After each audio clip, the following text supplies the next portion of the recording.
ਮੈਂ Manveer Kaur social post ਵੇਖ ਰਹੀ ਸਾਰੀ ਆਡੀਅנס ਦਾ ਸਵਾਗਤ ਕਰਦੀ ਹਾਂ।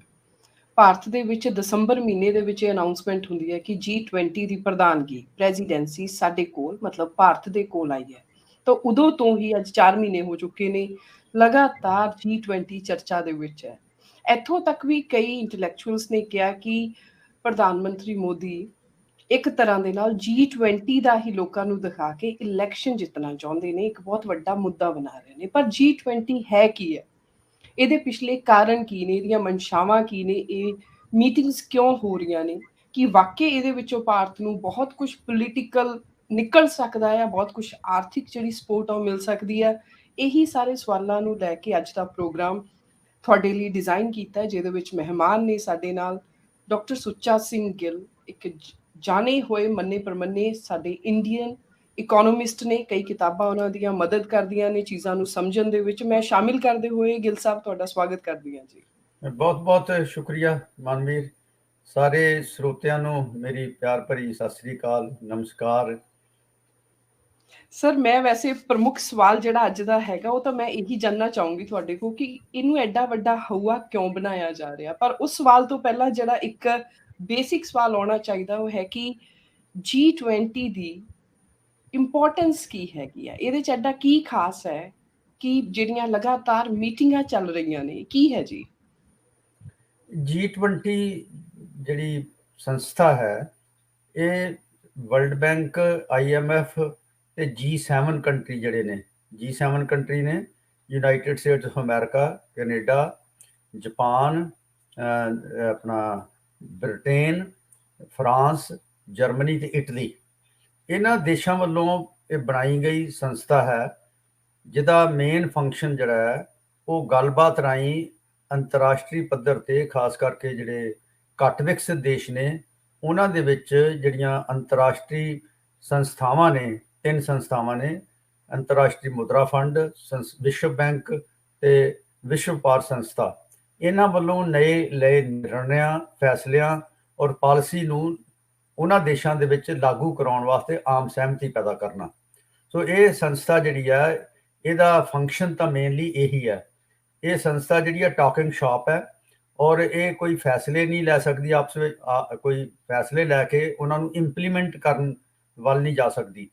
ਇਹ ਸਿਰਫ ਇੱਕ ਵਿਊ ਪੁਆਇੰਟ ਜਿਹੜਾ ਹੈ ਉਹ ਬਣਾ ਸਕਦੀ ਹੈ, ਇੱਕ ਹਵਾ ਬਣਾ ਸਕਦੀ ਹੈ ਗੱਲਬਾਤ ਬਾਰੇ, ਜਿਹਨੂੰ ਸਾਡੇ ਦੇਸ਼ ਦੇ ਵਿੱਚ ਬੜੀ ਜ਼ੋਰ ਸ਼ੋਰ ਨਾਲ ਪ੍ਰਚਾਰਿਆ ਜਾ ਰਿਹਾ ਹੈਗਾ। ਇਹ ਦੂਜੀ ਵਾਰ ਹੈ ਸਾਡੇ ਕੋਲ ਇਹ ਮੈਂਬਰਸ਼ਿਪ ਪ੍ਰਧਾਨਗੀ ਆਈ ਹੈ। 2002 ਦੇ ਵਿੱਚ ਵੀ ਇਹ ਹਿੰਦੁਸਤਾਨ ਦੇ ਕੋਲ ਪ੍ਰਧਾਨਗੀ ਆਈ ਸੀ, ਉਦੋਂ ਵਾਜਪਾਈ ਸਾਹਿਬ ਦੀ ਸਰਕਾਰ ਸੀਗੀ ਔਰ ਸਿਨਹਾ ਸਾਹਿਬ, ਯਸ਼ਵੰਤ ਸਿਨਹਾ ਜਿਹੜੇ ਨੇ ਉਹ ਉਸ ਵਕਤ ਇਸ ਜਥੇਬੰਦੀ ਦੇ ਪ੍ਰਧਾਨ ਸੀ। ਤੇ ਇਸ ਵਕਤ ਇਸ ਜਥੇਬੰਦੀ ਦੇ ਪ੍ਰਧਾਨ ਜਿਹੜੇ ਨੇ ਮੌਜੂਦਾ ਵਿੱਤ ਮੰਤਰੀ ਸ਼੍ਰੀਮਤੀ ਨਿਰਮਲਾ ਸੀਤਾਰਮਨ ਨੇ। ਪ੍ਰਧਾਨ ਮੰਤਰੀ ਨਹੀਂ ਇਸ ਸੰਗਠਨ ਦੇ ਪ੍ਰਧਾਨ, ਵਿੱਤ ਮੰਤਰੀ ਪ੍ਰਧਾਨ ਨੇ। ਤੇ ਇਹਦੇ ਨਾਲ ਗੱਲਬਾਤ ਰਾਹੀਂ ਤੁਸੀਂ ਦੇਖਿਆ ਹੋਣਾ ਕਿ ਹਿੰਦੁਸਤਾਨ ਦੇ ਵੱਖ-ਵੱਖ ਸ਼ਹਿਰਾਂ ਦੇ ਵਿੱਚ ਗੱਲਬਾਤ ਕੀਤੀ ਜਾ ਰਹੀ ਹੈ।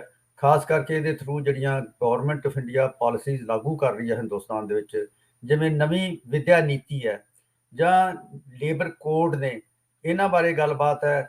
ਜ਼ਰਾਇਤੀ ਖੇਤਰ, ਖੇਤੀਬਾੜੀ ਦੇ ਵਿੱਚ ਕਿੱਦਾਂ ਦੀਆਂ ਨੀਤੀਆਂ ਹੋਣਗੀਆਂ ਉਹਨਾਂ ਬਾਰੇ ਗੱਲਬਾਤ। ਸਰਕਾਰ ਕੀ ਸੋਚਦੀ ਹੈ, ਸਰਕਾਰ ਦੇ ਪੈਂਤੜੇ ਤੋਂ ਜਾਂ IMF ਵਰਲਡ ਬੈਂਕ ਦੇ ਪੈਂਤੜੇ ਤੋਂ ਇਹ ਜਿਹੜੇ ਲਏ ਗਏ ਫੈਸਲੇ ਨੇ ਉਹਨਾਂ ਨੂੰ ਦਰੁਸਤ ਠਹਿਰਾਉਣ ਵਾਸਤੇ ਇੱਕ ਮਾਹੌਲ ਪੈਦਾ ਕਰਨਾ ਇਸ ਆਰਗੇਨਾਈਜੇਸ਼ਨ ਸੰਸਥਾ ਦਾ ਜਿਹੜਾ ਮੁੱਖ ਰੋਲ ਹੈ। ਸੋ ਜਿਹੜੀਆਂ ਮੀਟਿੰਗਸ ਹੋ ਰਹੀਆਂ ਨੇ ਇਹ ਮੀਟਿੰਗ ਸਿਰਫ ਗੱਲਾਂ ਬਾਤਾਂ ਹੀ ਨੇ ਕਿ ਆਪਣੇ ਵਿਊ ਪੁਆਇੰਟ, ਆਪਣੀਆਂ ਪਾਲਿਸੀਜ਼ ਇੱਕ ਦੂਜੇ ਅੱਗੇ ਰੱਖੀਆਂ ਜਾਣ, ਜਾਂ ਕਿਸੇ ਤਰ੍ਹਾਂ ਦੀ ਜ਼ਮੀਨ ਨੂੰ ਨਰੋਏ ਕੀਤਾ ਜਾ ਰਿਹਾ ਹੈ ਕਿ ਜਿਹੜੀਆਂ 3 ਸੰਸਥਾਵਾਂ ਨੇ, world trade organisation, world bank and IMF, ਉਹਨਾਂ ਦੀਆਂ ਪਾਲਿਸੀਜ਼ ਨੂੰ ਉੱਥੇ ਲਾਗੂ ਕਰਨਾ ਕੱਲ੍ਹ ਨੂੰ ਈਜ਼ੀ ਹੋ ਜਾਏ। ਕੀ ਮੈਂ ਸਹੀ ਇੰਟਰਪ੍ਰੀਟ ਕਰ ਰਹੀ ਹਾਂ ਜੀ? ਬਿਲਕੁਲ ਠੀਕ ਤੁਸੀਂ ਕਹਿ ਰਹੇ ਜੇ। ਜਿਵੇਂ ਕਿਸਾਨਾਂ ਨੇ ਲੰਬਾ ਸੰਘਰਸ਼ ਕਰਕੇ 3 ਖੇਤੀ ਕਾਨੂੰਨ ਵਾਪਸ ਕਰਵਾਏ ਸੀਗੇ, ਲੇਕਿਨ ਕੇਂਦਰ ਸਰਕਾਰ ਮੁੜ ਉਹਨਾਂ ਕਾਨੂੰਨਾਂ ਨੂੰ ਵਾਇਆ ਸਟੇਟ ਗਵਰਨਮੈਂਟ ਪਾਸ ਕਰਵਾ ਕੇ ਲਾਗੂ ਕਰਨਾ ਚਾਹੁੰਦੀ ਹੈ। ਤਾਂ ਇਸ ਜਿਹੜੀ ਚੰਡੀਗੜ੍ਹ ਦੇ ਵਿੱਚ ਡਿਸਕਸ਼ਨ ਹੋਈ ਉਹਦੇ ਵਿੱਚੋਂ ਇਹ ਗੱਲ ਉੱਭਰ ਕੇ ਆਈ ਤੇ ਨੀਤੀ ਆਯੋਗ ਵੱਲੋਂ ਇੱਕ ਇਸ ਤਰ੍ਹਾਂ ਦੀ ਗੱਲਬਾਤ ਅੱਗੇ ਤੋਰੀ ਜਾ ਰਹੀ ਹੈ ਕਿ ਸਟੇਟਾਂ ਨੂੰ ਕਿਹਾ ਜਾ ਰਿਹਾ ਕਿ ਤੁਸੀਂ ਆਪਣੇ ਪੱਧਰ ਤੇ ਉਹ ਕਾਨੂੰਨ ਪਾਸ ਕਰੋ ਔਰ ਲਾਗੂ ਕਰੋ, ਔਰ ਕਿਸਾਨ ਜਥੇਬੰਦੀਆਂ ਵਾਸਤੇ ਫਿਕਰ ਵਾਲੀ ਗੱਲ ਹੈ। ਇਸੇ ਤਰ੍ਹਾਂ ਜਿਹੜੇ ਲੇਬਰ ਕੋਡ ਨੇ, ਜਿਹੜੇ ਪਿਛਲੇ ਸਾਲ ਭਾਰਤ ਸਰਕਾਰ ਨੇ ਪਾਸ ਕੀਤੇ ਆ, ਜਿਹਦੇ 'ਚ ਮੁਲਾਜ਼ਮਾਂ ਦੀਆਂ ਪੱਕੀਆਂ ਨੌਕਰੀਆਂ ਨੂੰ ਕੱਚੀਆਂ ਕਰ ਦਿੱਤਾ ਗਿਆ, ਔਰ ਜਿਹੜੇ ਮੁਲਾਜ਼ਮ ਨੇ, ਜਿਹੜੇ ਇੰਪਲਾਇਰ ਨੇ, ਜਿਹੜੇ ਲੋਕਾਂ ਨੂੰ ਨੌਕਰੀ ਦੇਣ ਵਾਲੇ ਨੇ, ਉਹਨਾਂ ਨੂੰ ਅਧਿਕਾਰ ਦੇ ਦਿੱਤਾ ਗਿਆ ਕਿ ਜਦੋਂ ਜੀ ਕਰਨ ਕਿਸੇ ਨੂੰ ਲਾ ਲੈਣ, ਜਦੋਂ ਜੀ ਕਰ ਦੇਣ ਨੌਕਰੀਓ ਕੱਢ ਦੇਣ। ਤੇ ਰਿਟਾਇਰਮੈਂਟ ਬੈਨੀਫਿਟ ਜਿਹੜੇ ਨੇ ਉਹ ਖਤਮ ਹੋ ਜਾਂਦੇ ਨੇ ਇਸ ਸਿਚੁਏਸ਼ਨ ਦੇ ਵਿੱਚ। ਤੇ ਇਹਨੂੰ ਅੰਗਰੇਜ਼ੀ 'ਚ ਗਿਗ ਇੰਪਲਾਇਮੈਂਟ ਕਹਿੰਦੇ ਨੇ। ਗਿਗ ਮੀਨ ਕਿ ਘੰਟੇ ਦੀ ਇੰਪਲਾਇਮੈਂਟ, ਜਿਵੇਂ ਜਮੈਟੋ ਵਾਲੇ ਮੁੰਡੇ ਜਿਹੜੇ ਨੇ, ਜਾਂ ਟੈਕਸੀ ਵਾਲੇ, ਉਬਰ ਵਾਲੇ ਨੇ, ਉਹਨਾਂ ਦੀਆਂ ਜਿਸ ਤਰ੍ਹਾਂ ਸੇਵਾਵਾਂ ਨੇ, ਉੱਦਾਂ ਦੀ ਇਕੋਨਮੀ ਬਿਲਡ ਕਰਨਾ ਚਾਹੁੰਦੇ ਨੇ, ਜਿਹਦੇ ਨਾਲ ਜਿਹੜੀ ਸਾਡੇ ਮਿਡਲ ਕਲਾਸ, ਉੱਭਰ ਰਹੀ ਮਿਡਲ ਕਲਾਸ ਆ, ਉਹਦੇ 'ਚ ਲੋਕ ਪਹਿਲਾਂ ਜੁਆਇਨ ਕਰਦੇ ਸੀ, ਉਹ ਨਹੀਂ ਹੋਏਗਾ। ਔਰ ਇਹਦੇ ਨਾਲ ਜਿਹੜੀਆਂ ਇੰਪਲਾਇਰ ਨੇ, ਉਹ ਉਹਨਾਂ ਦੇ ਕੋਈ, ਉਹਨਾਂ ਦੇ ਰਿਟਾਇਰਮੈਂਟ ਦਾ, ਉਹਨਾਂ ਦੀ ਰੈਗੂਲਰਿਟੀ ਆਫ ਇੰਪਲਾਇਮੈਂਟ ਦਾ, ਉਹਨਾਂ ਨੂੰ ਬੈਨੀਫਿਟ ਜਿਹੜੇ ਮਿਲਦੇ ਨੇ, ਖਾਸ ਕਰਕੇ ਲੜਕੀਆਂ ਨੂੰ, ਲੇਡੀਜ਼ ਨੂੰ ਪ੍ਰਸੂਤੀ ਛੁੱਟੀ ਮਿਲਦੀ ਹੈ, ਜਾਂ ਵੀਕ ਡੇ ਆਫ ਹੈ, ਜਾਂ ਜਿਹੜੀਆਂ ਨੇ ਉਹਨਾਂ ਨੂੰ ਇਤਫਾਕੀ ਛੁੱਟੀਆਂ ਮਿਲਦੀਆਂ ਨੇ ਜਿਹਦੇ ਨਾਲ ਸੈਲਰੀ ਮਿਲਦੀ ਆ, ਉਹ ਸਭ ਇੰਪਲਾਇਰ ਤੇ ਭਾਰ ਨਹੀਂ ਪੈਂਦਾ। ਤੇ ਇਹਦੇ ਨਾਲ ਸਵੈਟਡ ਲੇਬਰ ਜਿਹੜੀ ਪੈਦਾ ਕਰਨ ਵਾਲੀ ਸਿਚੁਏਸ਼ਨ ਵੱਲ ਨੂੰ ਸਾਡੀ ਇਕੋਨਮੀ ਵੱਧ ਰਹੀ ਹੈ। ਇਸ ਸੰਸਥਾ ਰਾਹੀਂ ਇਹ ਗੱਲਾਂ ਪ੍ਰਚਾਰੀਆਂ ਜਾ ਰਹੀਆਂ ਨੇ, ਔਰ ਇਹਦੇ ਬੈਨੀਫਿਟ ਲੋਕਾਂ ਨੂੰ ਦੱਸਣ ਦੀ ਕੋਸ਼ਿਸ਼ ਕੀਤੀ ਜਾ ਰਹੀ ਹੈ। ਤਾਂ ਮੈਂ ਸਮਝਦਾ ਕਿ ਇਹ ਜਿਹੜਾ ਹਿੰਦੁਸਤਾਨ ਦੇ ਵਿੱਚ ਸਰਕਾਰ ਦੇ ਖਿਲਾਫ ਜਿਹੜਾ ਰੋਹ ਬਿਲਡ ਹੋ ਰਿਹਾ, ਉਹਦੇ ਖਿਲਾਫ ਇੱਕ ਕਿਸਮ ਦਾ ਵਿਚਾਰਧਾਰਕ ਜਿਹੜਾ ਪ੍ਰਚਾਰ ਕਰਨ ਵਾਸਤੇ ਜਥੇਬੰਦੀ ਨੂੰ ਵਰਤਿਆ ਜਾ ਰਿਹਾ। ਇਸ ਗੱਲ ਤੇ ਆਪਾਂ ਬਾਅਦ ਚ ਆਵਾਂਗੇ ਸਰ, ਕਿ ਜਿਹੜੀ ਇਹਦੇ ਨਾਲ ਪੋਲਿਟਿਕਸ ਜੋੜੀ ਜਾ ਰਹੀ ਹੈ। ਤੁਸੀਂ ਬਹੁਤ ਇੰਪੋਰਟੈਂਟ ਗੱਲ ਕਹੀ, ਪੰਜਾਬ ਨਾਲ ਬਹੁਤ ਜ਼ਰੂਰੀ ਜੁੜਦੀ ਹੈ, ਕਿਉਂਕਿ ਕਿਸਾਨ ਅੰਦੋਲਨ ਜਿੱਤਿਆ। ਉਸ ਸਮੇਂ ਵੀ ਕਿਸਾਨ ਆਗੂ ਇਹ ਕਹਿੰਦੇ ਸੀ ਕਿ ਜਿਹੜੇ ਗੇਟ ਦੇ ਸਮਝੌਤੇ ਨੇ, ਜਾਂ ਵਰਲਡ ਬੈਂਕ ਆ, ਜਿਹੜੀ ਇੰਟਰਨੈਸ਼ਨਲ ਸੰਸਥਾਵਾਂ ਨੇ, ਉਹ ਖੇਤੀ ਨੂੰ ਕਾਰਪੋਰੇਟ ਘਰਾਣਿਆਂ ਦੇ ਅਧੀਨ ਲੈ ਕੇ ਜਾਣਾ ਚਾਹੁੰਦੀਆਂ ਨੇ, ਕਿਸਾਨੀ ਦੇ ਹੱਥੋਂ ਕੱਢ ਕੇ। ਸੋ ਕਿਤੇ ਨਾ ਕਿਤੇ ਤੁਹਾਡੇ ਕਹਿਣ ਦਾ ਕੀ ਭਾਵ ਹੋਇਆ ਕਿ ਜਿਹੜੀਆਂ ਇਹ ਚੰਡੀਗੜ੍ਹ ਮੀਟਿੰਗ ਦੀ ਤੁਸੀਂ ਗੱਲ ਕੀਤੀ ਵੀ, ਜਿੱਥੇ ਸਟੇਟ ਦੇ ਥਰੂ ਦੁਬਾਰਾ ਕਿਸਾਨ ਬਿੱਲ ਜਿਹੜੇ ਨੇ ਉਹ ਆ ਸਕਦੇ ਨੇ, ਸੋ ਇਹਦਾ ਮਤਲਬ ਕਿ ਕਿਸਾਨ ਜਿਹੜੇ ਨੇ ਉਹ ਭਾਰਤੀ ਸਰਕਾਰ ਕੋਲੋਂ ਤਾਂ ਇੱਕ ਤਰ੍ਹਾਂ ਦੇ ਜਿੱਤ ਗਿਆ, ਪਰ ਜਿਹੜੀਆਂ ਵੱਡੀਆਂ ਸੰਸਥਾਵਾਂ ਨੇ ਉੱਪਰ ਬੈਠੀਆਂ ਹੋਈਆਂ, ਉਹਨਾਂ ਤੋਂ ਹਜੇ ਵੀ ਆਪਣਾ ਕੋਈ ਵੀ ਨਾ ਹੀ ਅੰਦੋਲਨ ਉਹਨਾਂ ਵਿਰੁੱਧ ਖੜਾ ਹੈ, ਤੇ ਨਾ ਹੀ ਆਪਾਂ ਉਹਨਾਂ ਤੋਂ ਜਿੱਤੇ ਹਾਂ, ਫਿਰ ਦੁਬਾਰਾ ਲਾਗੂ ਕਰਨਾ ਚਾਹੁੰਦੀਆਂ ਨੇ। ਕੀ ਇਹ ਭਾਵ ਹੋਇਆ ਜੀ? ਤੁਸੀਂ ਜੇ ਚੰਡੀਗੜ੍ਹ ਵਿੱਚ ਜਿਹੜੀ ਡਿਸਕਸ਼ਨ ਹੋਈ ਹੈ ਨਾ, ਉਹਨੂੰ ਜੇ ਧਿਆਨ ਨਾਲ ਨਿਰੀਖਣ ਉਹਦਾ ਕਰੋ, ਤਾਂ ਇਹ ਦੇਖਣ ਚਾਹੁੰਦਾ ਕਿ ਜਿਸ ਸਮੇਂ ਉਸ ਡਿਸਕਸ਼ਨ ਹੋ ਰਹੀ ਸੀਗੀ, ਤੇ ਪੰਜਾਬ, ਹਰਿਆਣਾ ਤੇ ਯੂਪੀ ਦੇ ਵਿੱਚ ਕਣਕ ਦਾ ਬਹੁਤ ਭਾਰੀ ਨੁਕਸਾਨ ਹੋਇਆ ਸੀ ਮੀਂਹ ਕਰਕੇ। ਤੇ ਉਹਦੇ ਵਾਸਤੇ ਕਿਸਾਨ ਜਿਹੜੇ ਨੇ ਉਹ ਕੰਪਨਸੇਸ਼ਨ ਮੰਗ ਰਹੇ ਸੀਗੇ। ਖਾਸ ਕਰਕੇ ਜਿਹੜਾ ਨੈਸ਼ਨਲ ਡਿਜ਼ਾਸਟਰ ਫੰਡ ਹੈ, ਤੇ ਜਿਹੜੀਆਂ ਕੁਦਰਤੀ ਆਫਤਾਂ ਆਉਣ ਵਾਸਤੇ ਭਾਰਤ ਸਰਕਾਰ ਨੇ ਇੱਕ ਫੰਡ ਕਾਇਮ ਕੀਤਾ, ਉਹਦੇ ਚੋਂ ਮਦਦ ਮੰਗ ਰਹੇ ਸੀਗੇ। ਪਰ ਉਹ ਸਰਕਾਰ ਨੇ ਮਦਦ ਦੇਣ ਦੀ ਬਜਾਏ ਜਿਹੜੇ ਦਾਣੇ ਸ਼ਰਿੰਕ ਕਰਕੇ ਛੋਟੇ ਹੋ ਗਏ, ਉਹਨਾਂ ਤੇ ਕੱਟ ਲਾਤਾ, ਕੀਮਤ ਤੇ ਕੱਟ ਲਾਇਆ। ਇਹ ਮੁੱਦਾ ਨਹੀਂ ਵਿਚਾਰਿਆ ਗਿਆ ਇਸ ਮੀਟਿੰਗ ਦੇ ਵਿੱਚ। ਇਸ ਮੀਟਿੰਗ ਦੇ ਵਿੱਚ ਇਹ ਵਿਚਾਰਨ ਦੀ ਕੋਸ਼ਿਸ਼ ਕੀਤੀ ਗਈ ਕਿ ਹਿੰਦੁਸਤਾਨ ਦੀ ਖੇਤੀ ਨੂੰ ਟਿਕਾਊ ਬਣਾਉਣ ਵਾਸਤੇ ਕਿਸ ਕਿਸਮ ਦੀਆਂ ਕਾਰਪੋਰੇਟ ਪੱਖੀ ਪਾਲਿਸੀਜ਼ ਲਾਗੂ ਕੀਤੀਆਂ ਜਾ ਸਕਦੀਆਂ ਨੇ, ਜਾਂ ਕਿਸ ਕਿਸਮ ਦੀ ਜਲਵਾਯੂ ਦੇ ਨਾਲ ਜੂਝਣ ਵਾਸਤੇ ਕੋਈ ਗੱਲਾਂ ਬਾਤਾਂ ਕੀਤੀਆਂ ਜਾ ਸਕਦੀਆਂ ਨੇ, ਜਾਂ ਮਿਲਟ ਇਕੋਨਮੀ ਨੂੰ ਕਿਵੇਂ ਸਟਰੋਂਗ ਕੀਤਾ ਜਾ ਸਕਦਾ ਹੈ। ਜੋ ਕਿਸਾਨੀ ਦੇ ਮਸਲੇ ਨੇ, ਅਸਲੀ ਲੋਕਾਂ ਦੇ ਮਸਲੇ ਨੇ, ਉਹ ਡਿਸਕਸ ਕਰਨ ਦੀ ਬਜਾਏ ਫੌਰੀ ਮਸਲੇ ਹੋਰ ਹੀ ਪਾਸੇ ਨੂੰ ਗੱਲ ਤੋਰੀ ਗਈ। ਔਰ ਜਿਹੜੀ ਕ੍ਰਾਪ ਇੰਸ਼ੋਰੈਂਸ ਪਾਲਿਸੀ ਸੈਂਟਰ ਗਵਰਨਮੈਂਟ ਦੀ ਫੇਲ ਹੋ ਚੁੱਕੀ ਹੈ, ਜਿਹੜੀ ਕਿਸਾਨਾਂ ਦੇ ਵਿਰੁੱਧ ਜਾ ਗਈ ਹੈ, ਉਹਨੂੰ ਲਾਗੂ ਕਰਨ ਦੀਆਂ ਗੱਲਾਂ ਕਰਦੇ ਰਹੇ ਨੇ। ਸੋ ਇਹ ਸਾਰੀ ਜਿਹੜੀ ਵਿਚਾਰਧਾਰਾ ਹੈ, ਇਹ ਜਿਵੇਂ ਮੈਂ ਪਹਿਲਾਂ ਗੱਲ ਕੀਤੀ ਹੈ, ਵਰਲਡ ਬੈਂਕ, ਵਿਸ਼ਵ ਬੈਂਕ, ਅੰਤਰਰਾਸ਼ਟਰੀ ਮੁਦਰਾ ਫੰਡ ਅਤੇ ਵਿਸ਼ਵ ਵਪਾਰ ਸੰਸਥਾ ਵੱਲੋਂ ਲਗਾਤਾਰ ਪ੍ਰਚਾਰੀਆਂ ਜਾ ਰਹੀਆਂ ਨੇ। ਉਹਨਾਂ ਦੇ ਪੇਪਰ ਅਵੇਲੇਬਲ ਨੇ ਇਸ ਸੰਬੰਧ ਦੇ ਵਿੱਚ, ਜਿਹੜੇ ਇਸ ਪਾਸੇ ਨੂੰ ਇਸ਼ਾਰਾ ਕਰਦੇ ਨੇ ਕਿ ਖੇਤੀ ਨੂੰ ਕਾਰਪੋਰੇਟ ਸੈਕਟਰਾਂ ਦੇ ਹਵਾਲੇ ਕੀਤਾ ਜਾਵੇ। ਸੋ ਉਹ ਕੰਟਰੈਕਟ ਫਾਰਮਿੰਗ ਪ੍ਰਮੋਟ ਕਰਨਾ ਚਾਹੁੰਦੇ ਨੇ, ਔਰ ਉਹ ਜਿਹੜੀ ਸਟੋਰੇਜ ਹੈ ਜਿਹੜੀ ਫਸਲ ਦੀ, ਉਹ ਕਾਰਪੋਰੇਟ ਸੈਕਟਰਾਂ ਨੂੰ ਦੇਣਾ ਚਾਹੁੰਦੇ ਨੇ, ਉਹਦੀ ਮਾਰਕੀਟਿੰਗ ਉਹਨਾਂ ਨੂੰ ਦੇਣਾ ਚਾਹੁੰਦੇ ਨੇ, ਤੇ ਪਬਲਿਕ ਡਿਸਟ੍ਰੀਬਿਊਸ਼ਨ ਦੇ ਵਿੱਚ ਜਿਹੜਾ ਅਨਾਜ ਇਕੱਠਾ ਹੁੰਦਾ ਉਹਨੂੰ ਘਟਾਉਣਾ ਚਾਹੁੰਦੇ ਨੇ, ਕਿਉਂਕਿ ਉਹ ਚਾਹੁੰਦੇ ਨੇ ਕਿ ਜਿਹੜੀ FCI ਦਾ ਕੰਮ ਘਟਾ ਕੇ ਇਹ ਜਿਹੜੀ ਅਨਾਜ ਦਾ ਭੰਡਾਰੀਕਰਨ ਹੈ, ਸਟੋਰ ਕਰਨਾ ਹੈ, ਇਹ ਕਾਰਪੋਰੇਟ ਸੈਕਟਰ, ਅਦਾਨੀ, ਅੰਬਾਨੀ ਵਰਗੇ ਘਰਾਣਿਆਂ ਨੂੰ ਦੇ ਦਿੱਤਾ ਜਾਵੇ। ਸੋ ਤੁਹਾਨੂੰ ਲੱਗਦਾ ਹੈ ਕਿ ਦੁਬਾਰਾ ਤੋਂ ਇਹ ਬਹਿਸ ਸ਼ੁਰੂ ਹੋ ਸਕਦੀ ਹੈ ਉਹੀ 3 ਕਾਲੀ ਖੇਤੀ ਕਾਨੂੰਨ ਜਿਹੜੇ ਸੀਗੇ, ਬਿੱਲ ਸੀਗੇ, ਉਹਨਾਂ ਦੇ ਅਰਾਊਂਡ? ਮੈਂ ਰੀਸੈਂਟਲੀ ਇੱਕ ਨੀਤੀ ਆਯੋਗ ਦੇ ਜਿਹੜੇ ਐਗਰੀਕਲਚਰ ਨਾਲ ਇਕਨੋਮਿਸਟ ਡੀਲ ਕਰਦੇ ਨੇ, ਉਹਨਾਂ ਦੀ ਇੰਟਰਵਿਊ ਦੇਖੀ ਹੈ। ਉਹਦੇ 'ਚ ਉਹਨਾਂ ਨੇ ਸਟੇਟਾਂ ਨੂੰ ਕਿਹਾ ਹੈ ਕਿ ਅਸੀਂ ਜਿਹੜੇ ਕਾਨੂੰਨ ਕੇਂਦਰ 'ਚ ਬਣਾਏ ਸੀਗੇ, ਉਹ ਕਿਉਂਕਿ ਵਾਪਸ ਹੋ ਗਏ ਨੇ, ਇਹਦਾ ਅਧਿਕਾਰ ਖੇਤਰ ਸਟੇਟਾਂ ਕੋਲ ਹੈ, ਤੇ ਅਸੀਂ ਸਟੇਟਾਂ ਨੂੰ ਪਹਿਲਾਂ ਵੀ ਮਾਡਲ ਐਕਟ ਬਣਾ ਕੇ ਭੇਜੇ ਸੀਗੇ ਅਸੀਂ ਫਿਰ ਸਟੇਟਾਂ ਨੂੰ ਲਿਖ ਰਹੇ ਹਾਂ ਕਿ ਤੁਸੀਂ ਇਹਨਾਂ ਕਾਨੂੰਨਾਂ ਤੇ ਵਿਚਾਰ ਕਰਕੇ ਤੇ ਇਹਨਾਂ 'ਚ ਕੋਈ ਥੋੜ੍ਹੀ ਬਹੁਤੀ ਸੋਧ ਕਰਕੇ ਇਹਨਾਂ ਨੂੰ ਦੁਬਾਰਾ ਪਾਸ ਕਰੋ। ਉਹ ਸਮਝਦੇ ਨੇ ਕਿ ਜਿਹੜੀ ਉਹ ਫੈਸਲੇ ਸੀ ਨੀਤੀਗਤ ਉਹ ਠੀਕ ਸੀਗੇ ਤੇ ਉਹ ਵਾਇਆ ਸਟੇਟਾਂ ਦੇ ਲਾਗੂ ਕਰਨਾ ਚਾਹੁੰਦੇ ਨੇ ਹੁਣ। ਉਹਨਾਂ ਨੇ ਇਹ ਵੀ ਜ਼ਿਕਰ ਕੀਤਾ ਹੈ ਕਿ ਖੇਤੀ 'ਚੋਂ ਜਿਹੜਾ ਮਜ਼ਦੂਰ ਬਾਹਰ ਹੋ ਰਿਹਾ ਟੈਕਨੋਲੋਜੀ ਕਰਕੇ, ਕਿਸਾਨ ਬਾਹਰ ਹੋ ਰਿਹਾ, ਉਹਨਾਂ ਨੂੰ ਮੈਨੂਫੈਕਚਰਿੰਗ ਸੈਕਟਰ 'ਚ, ਉਦਯੋਗ ਵਿੱਚ ਪ੍ਰਾਪਤ ਨੌਕਰੀਆਂ ਨਹੀਂ ਹੋ ਰਹੀਆਂ। ਉਦਯੋਗ ਜਿਹੜਾ ਹੈ ਨੌਕਰੀਆਂ ਪੈਦਾ ਨਹੀਂ ਕਰ ਰਿਹਾ ਕਿਉਂਕਿ ਟੈਕਨੋਲੋਜੀ ਜਿਹੜੀ ਹੈ ਉਹ ਆਰਟੀਫਿਸ਼ੀਅਲ ਇੰਟੈਲੀਜੈਂਸ ਆ ਰਹੀ ਹੈ, ਰੋਬੋ ਦਾ ਰੋਲ ਬਹੁਤ ਵੱਧ ਰਿਹਾ ਹੈਗਾ। ਤੇ ਜਿਹੜੀ ਨਵੀਂ ਟੈਕਨੋਲੋਜੀ ਆ ਉਹ ਲੇਬਰ ਦਾ ਬਦਲ ਪੈਦਾ ਕਰਦੀ ਹੈ, ਲੇਬਰ ਦੀ ਰੁਜ਼ਗਾਰ ਨਹੀਂ ਪੈਦਾ ਕਰਦੀ।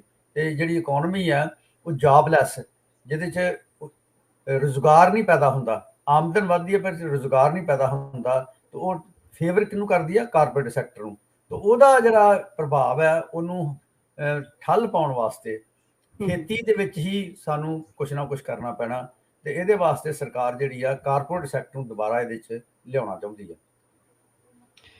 ਗਿੱਲ ਸਾਹਿਬ, ਜਿਹੜੀ ਇਹ ਸੰਸਥਾ G20 ਹੈ, ਤੁਸੀਂ ਦੱਸਿਆ ਵੀ G7 ਦੇਸ਼ ਜਿਹੜੇ ਨੇ ਜਿਨ੍ਹਾਂ ਨੂੰ ਆਪਾਂ ਵੱਡੇ ਦੇਸ਼ ਕਹਿ ਸਕਦੇ ਹਾਂ, ਔਰ 3 ਆਰਗੇਨਾਈਜੇਸ਼ਨਸ, ਇੰਟਰਨੈਸ਼ਨਲ ਆਰਗੇਨਾਈਜੇਸ਼ਨਸ, ਮੈਂ ਨਾਮ ਦੱਸ ਦਿੰਦੀ ਹਾਂ, world bank, world trade organisation and IMF, 3 ਇਹ ਸੰਸਥਾਵਾਂ ਤੇ 7 ਦੇਸ਼ ਇਹ ਰਲ ਕੇ G20 ਕਰਦੇ ਨੇ। ਉਹਦਾ ਕਾਰਨ ਹੈਗਾ ਕਿ ਸੀਰੀਜ਼ ਆਫ ਮੀਟਿੰਗਸ ਕਰਨੀਆਂ, ਤੁਸੀਂ ਕਿਹਾ ਵੀ ਸਿਰਫ ਟਾਕ ਸ਼ੋਅ ਹੁੰਦਾ ਆ, ਗੱਲਾਂ ਕਰਦੇ ਨੇ, ਇਹਦੇ ਵਿੱਚ ਨਿਰਣਾ ਫੈਸਲਾ ਕੋਈ ਨਹੀਂ ਲੈਂਦੇ। ਸੋ ਇਹਦੀ ਜ਼ਰੂਰਤ ਕਿਉਂ ਪਈ? ਐਦਾਂ ਕਿਉਂ ਹੈਗਾ ਕਿ 20 ਐਦਾਂ ਦੇ ਦੇਸ਼ਾਂ ਨੂੰ ਲਿਆ ਗਿਆ ਜਿਨ੍ਹਾਂ ਦੀ ਆਰਥਿਕਤਾ ਐਡੀ ਮਜ਼ਬੂਤ ਨਹੀਂ ਆ, ਹਜੇ ਉੱਭਰ ਰਹੀ ਹੈ, ਤੇ ਉਹਨਾਂ ਨੂੰ ਇੱਕ ਪਰਟੀਕੂਲਰ ਸਾਂਚੇ ਦੇ ਵਿੱਚ ਐਦਾਂ ਲੱਗਦਾ ਹੈ ਕਿ ਢਾਲਣ ਦੇ ਲਈ ਇਹ ਸਾਰਾ ਟਾਕ ਸ਼ੋਅ ਆਰਗੇਨਾਈਜ਼ ਕੀਤਾ ਜਾਂਦਾ। ਇਹਦੀ ਜ਼ਰੂਰਤ ਕਿਉਂ ਪਈ? ਮਨਵੀਰ, 1997 ਦੇ ਵਿੱਚ ਇੱਕ ਪੂਰਬੀ ਏਸ਼ੀਆ ਦੇ ਵਿੱਚ ਆਰਥਿਕ ਸੰਕਟ ਬੜੀ ਤੇਜ਼ੀ ਨਾਲ ਫੈਲਿਆ। ਇਹ ਥਾਈਲੈਂਡ ਦੇ ਵਿੱਚੋਂ ਸ਼ੁਰੂ ਹੋ ਕੇ ਦੱਖਣੀ ਕੋਰੀਆ, ਮਲੇਸ਼ੀਆ, ਇੰਡੋਨੇਸ਼ੀਆ ਵਰਗੇ ਦੇਸ਼ਾਂ ਦੇ ਵਿੱਚ ਫੈਲ ਗਿਆ। ਤੇ ਉਹਨਾਂ ਦੇਸ਼ਾਂ ਦੀਆਂ ਜਿਹੜੀਆਂ ਮੁਦਰਾਵਾਂ ਨੇ, ਕਰੰਸੀਜ਼ ਨੇ, ਉਹਨਾਂ ਦੀ ਬੜੀ ਤੇਜ਼ੀ ਨਾਲ ਕੀਮਤ ਘਟੀ, 50-60% ਉਹਨਾਂ ਦੀ ਕੀਮਤ ਘਟ ਗਈ। ਤੇ 1000 ਬਿਲੀਅਨ ਡਾਲਰ ਉਹਨਾਂ ਮੁਲਕਾਂ ਦੇ ਵਿੱਚੋਂ ਜਦੋਂ ਉਹਨਾਂ ਦੀ ਕਰੰਸੀ ਫਾਲ ਕੀਤੀ, ਉਹ ਕੈਪੀਟਲ ਜਿਹੜਾ ਬਾਹਰ ਚਲਾ ਗਿਆ। ਤੇ ਬਹੁਤ ਸਾਰੀਆਂ ਇਹਨਾਂ ਦੀਆਂ ਕੰਪਨੀਆਂ ਦੇ ਉੱਪਰ ਜਿਹੜੀਆਂ ਐਡਵਾਂਸਡ ਮੁਲਕਾਂ ਦੀਆਂ ਮਲਟੀਨੈਸ਼ਨਲ ਕਾਰਪੋਰੇਸ਼ਨ ਨੇ, ਉਹਨਾਂ ਨੇ ਅਧਿਕਾਰ ਜਮਾਉਣ ਦੀ ਕੋਸ਼ਿਸ਼ ਕੀਤੀ। ਤੇ ਉਸ ਮੌਕੇ ਤੇ ਇਹਨਾਂ ਮੁਲਕਾਂ ਨੇ IMF ਨੂੰ ਪਹੁੰਚ ਕੀਤੀ ਕਿ ਸਾਨੂੰ ਤੁਸੀਂ ਮਦਦ ਕਰੋ, ਅਸੀਂ ਇਸ ਕ੍ਰਾਈਸਿਸ ਚੋਂ ਨਿਕਲ ਸਕੀਏ। ਤਾਂ ਉਹਨਾਂ ਉੱਪਰ ਜਿਹੜੀਆਂ ਨੀਤੀਆਂ ਲਾਗੂ ਕੀਤੀਆਂ ਗਈਆਂ ਉਹ ਐਸੀਆਂ ਕੀਤੀਆਂ ਗਈਆਂ ਜਿਹਦੇ ਨਾਲ ਇਹਨਾਂ ਦੇਸ਼ਾਂ ਦੇ ਵਿੱਚ ਹੋਰ ਕਠਿਨਾਈ ਪੈਦਾ ਹੋ ਗਈ।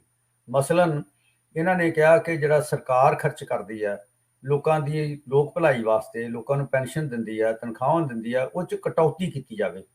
ਜਦੋਂ ਕਟੌਤੀ ਕੀਤੀ ਤਾਂ ਇਹ ਮੁਲਕਾਂ ਦੇ ਵਿੱਚ ਜਿਹੜੇ ਆ ਅੰਦਰੂਨੀ ਤੌਰ ਤੇ ਹਾਹਾਕਾਰ ਮਚੀ। ਵਿਦੇਸ਼ੀ ਮੁਦਰਾ ਦੀ ਕੀਮਤ ਘਟਣ ਦੇ ਨਾਲ ਬਾਹਰੋਂ ਆਉਣ ਵਾਲਾ ਸਮਾਨ ਮਹਿੰਗਾ ਹੋ ਗਿਆ, ਇਨਫਲੇਸ਼ਨ ਤੇਜ਼ੀ ਨਾਲ ਆਈ। ਇਸ ਦਾ ਰਿਜ਼ਲਟ ਇਹ ਨਿਕਲਿਆ ਕਿ ਇਹਨਾਂ ਦੇਸ਼ਾਂ ਦੇ ਵਿੱਚ ਜਿਹੜਾ ਆਰਥਿਕ ਸੰਕਟ ਸੀਗਾ ਉਹ ਸਿਆਸੀ ਸੰਕਟ ਵਿੱਚ ਤਬਦੀਲ ਹੋ ਗਿਆ। ਇੰਡੋਨੇਸ਼ੀਆ ਦੇ ਵਿੱਚ 30 ਸਾਲ ਪੁਰਾਣੀ ਹਾਟੋ ਦੀ ਸਰਕਾਰ ਜਿਹੜੀ ਆ ਉਹਨੂੰ ਆਪਣੀ ਤਾਕਤ ਚੋਂ ਹੱਥ ਧੋਣੇ ਪਏ। ਤਾਂ ਇਸ ਕਰਕੇ ਇਹਨਾਂ ਮੁਲਕਾਂ ਦੇ ਵਿੱਚ ਜਿਹੜੀਆਂ ਨੀਤੀਆਂ ਲਾਗੂ ਕੀਤੀਆਂ ਗਈਆਂ ਉਹਨਾਂ ਦਾ ਬਹੁਤ ਵਿਆਪਕ ਪੱਧਰ ਤੇ ਜਿਹੜਾ ਨੁਕਤਾਚੀਨੀ ਕੀਤੀ ਗਈ। ਔਰ ਜਦੋਂ ਨੁਕਤਾਚੀਨੀ ਕੀਤੀ ਗਈ ਤੇ ਇਹ ਇਲਜ਼ਾਮ ਲਾਇਆ ਗਿਆ ਕਿ ਇਹ ਉਹੀ ਨੀਤੀਆਂ ਇਹਨਾਂ ਮੁਲਕਾਂ ਤੇ ਲਾਗੂ ਕੀਤੀਆਂ ਨੇ ਜਿਹੜੀਆਂ ਲੈਟਿਨ ਅਮਰੀਕਾ ਦੇ ਵਿੱਚ ਫੇਲ ਹੋ ਚੁੱਕੀਆਂ ਨੀਤੀਆਂ ਸਨ। ਤਾਂ ਇਹ ਜਿਹੜੇ ਐਡਵਾਂਸਡ ਕੰਟਰੀ ਨੇ ਇਹ ਧੱਕਾ ਕਰਦੇ ਨੇ ਘੱਟ ਵਿਕਸਿਤ ਦੇਸ਼ਾਂ ਨਾਲ, ਉੱਭਰ ਰਹੀਆਂ ਆਰਥਿਕਤਾਵਾਂ ਨਾਲ। ਤੇ ਇਸ ਕਰਕੇ ਇਹ ਜਿਹੜਾ ਢਾਂਚਾ ਹੈ, ਅੰਤਰਰਾਸ਼ਟਰੀ ਮੁਦਰਾ ਸਿਸਟਮ ਹੈ, ਇਹਦੇ 'ਚ ਤਬਦੀਲੀ ਕਰਨ ਦੀ ਲੋੜ ਹੈ। ਤੇ ਉਦੋਂ ਫਿਰ ਇਹਨਾਂ G7 ਜਿਹੜੇ ਮੁਲਕ ਨੇ ਇਹਨਾਂ ਨੇ ਮੀਟਿੰਗਾਂ ਦਾ ਦੌਰ ਸ਼ੁਰੂ ਕੀਤਾ ਤਾਂ ਕਿ ਇਹਨਾਂ ਸੰਸਥਾਵਾਂ ਦੀ ਕ੍ਰੈਡੀਬਿਲਿਟੀ ਜਿਹੜੀ ਹੈ ਮੁੜ ਬਹਾਲ ਕੀਤੀ ਜਾਵੇ।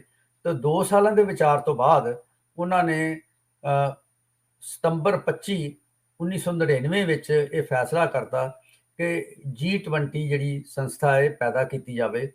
ਇਸ ਸੰਸਥਾ ਦੇ ਵਿੱਚ ਜਿਹੜੇ 7 ਐਡਵਾਂਸਡ ਕੰਟਰੀ ਨੇ ਉਹ ਮੈਂਬਰ ਹੋਣਗੇ। IMF ਔਰ ਵਰਲਡ ਬੈਂਕ ਦੀਆਂ ਜਿਹੜੀਆਂ ਕਮੇਟੀਆਂ ਦੇ ਮੈਂਬਰ ਅਧਿਕਸ਼ ਇਹਦੇ ਵਿੱਚ ਸ਼ਾਮਲ ਹੋਣਗੇ।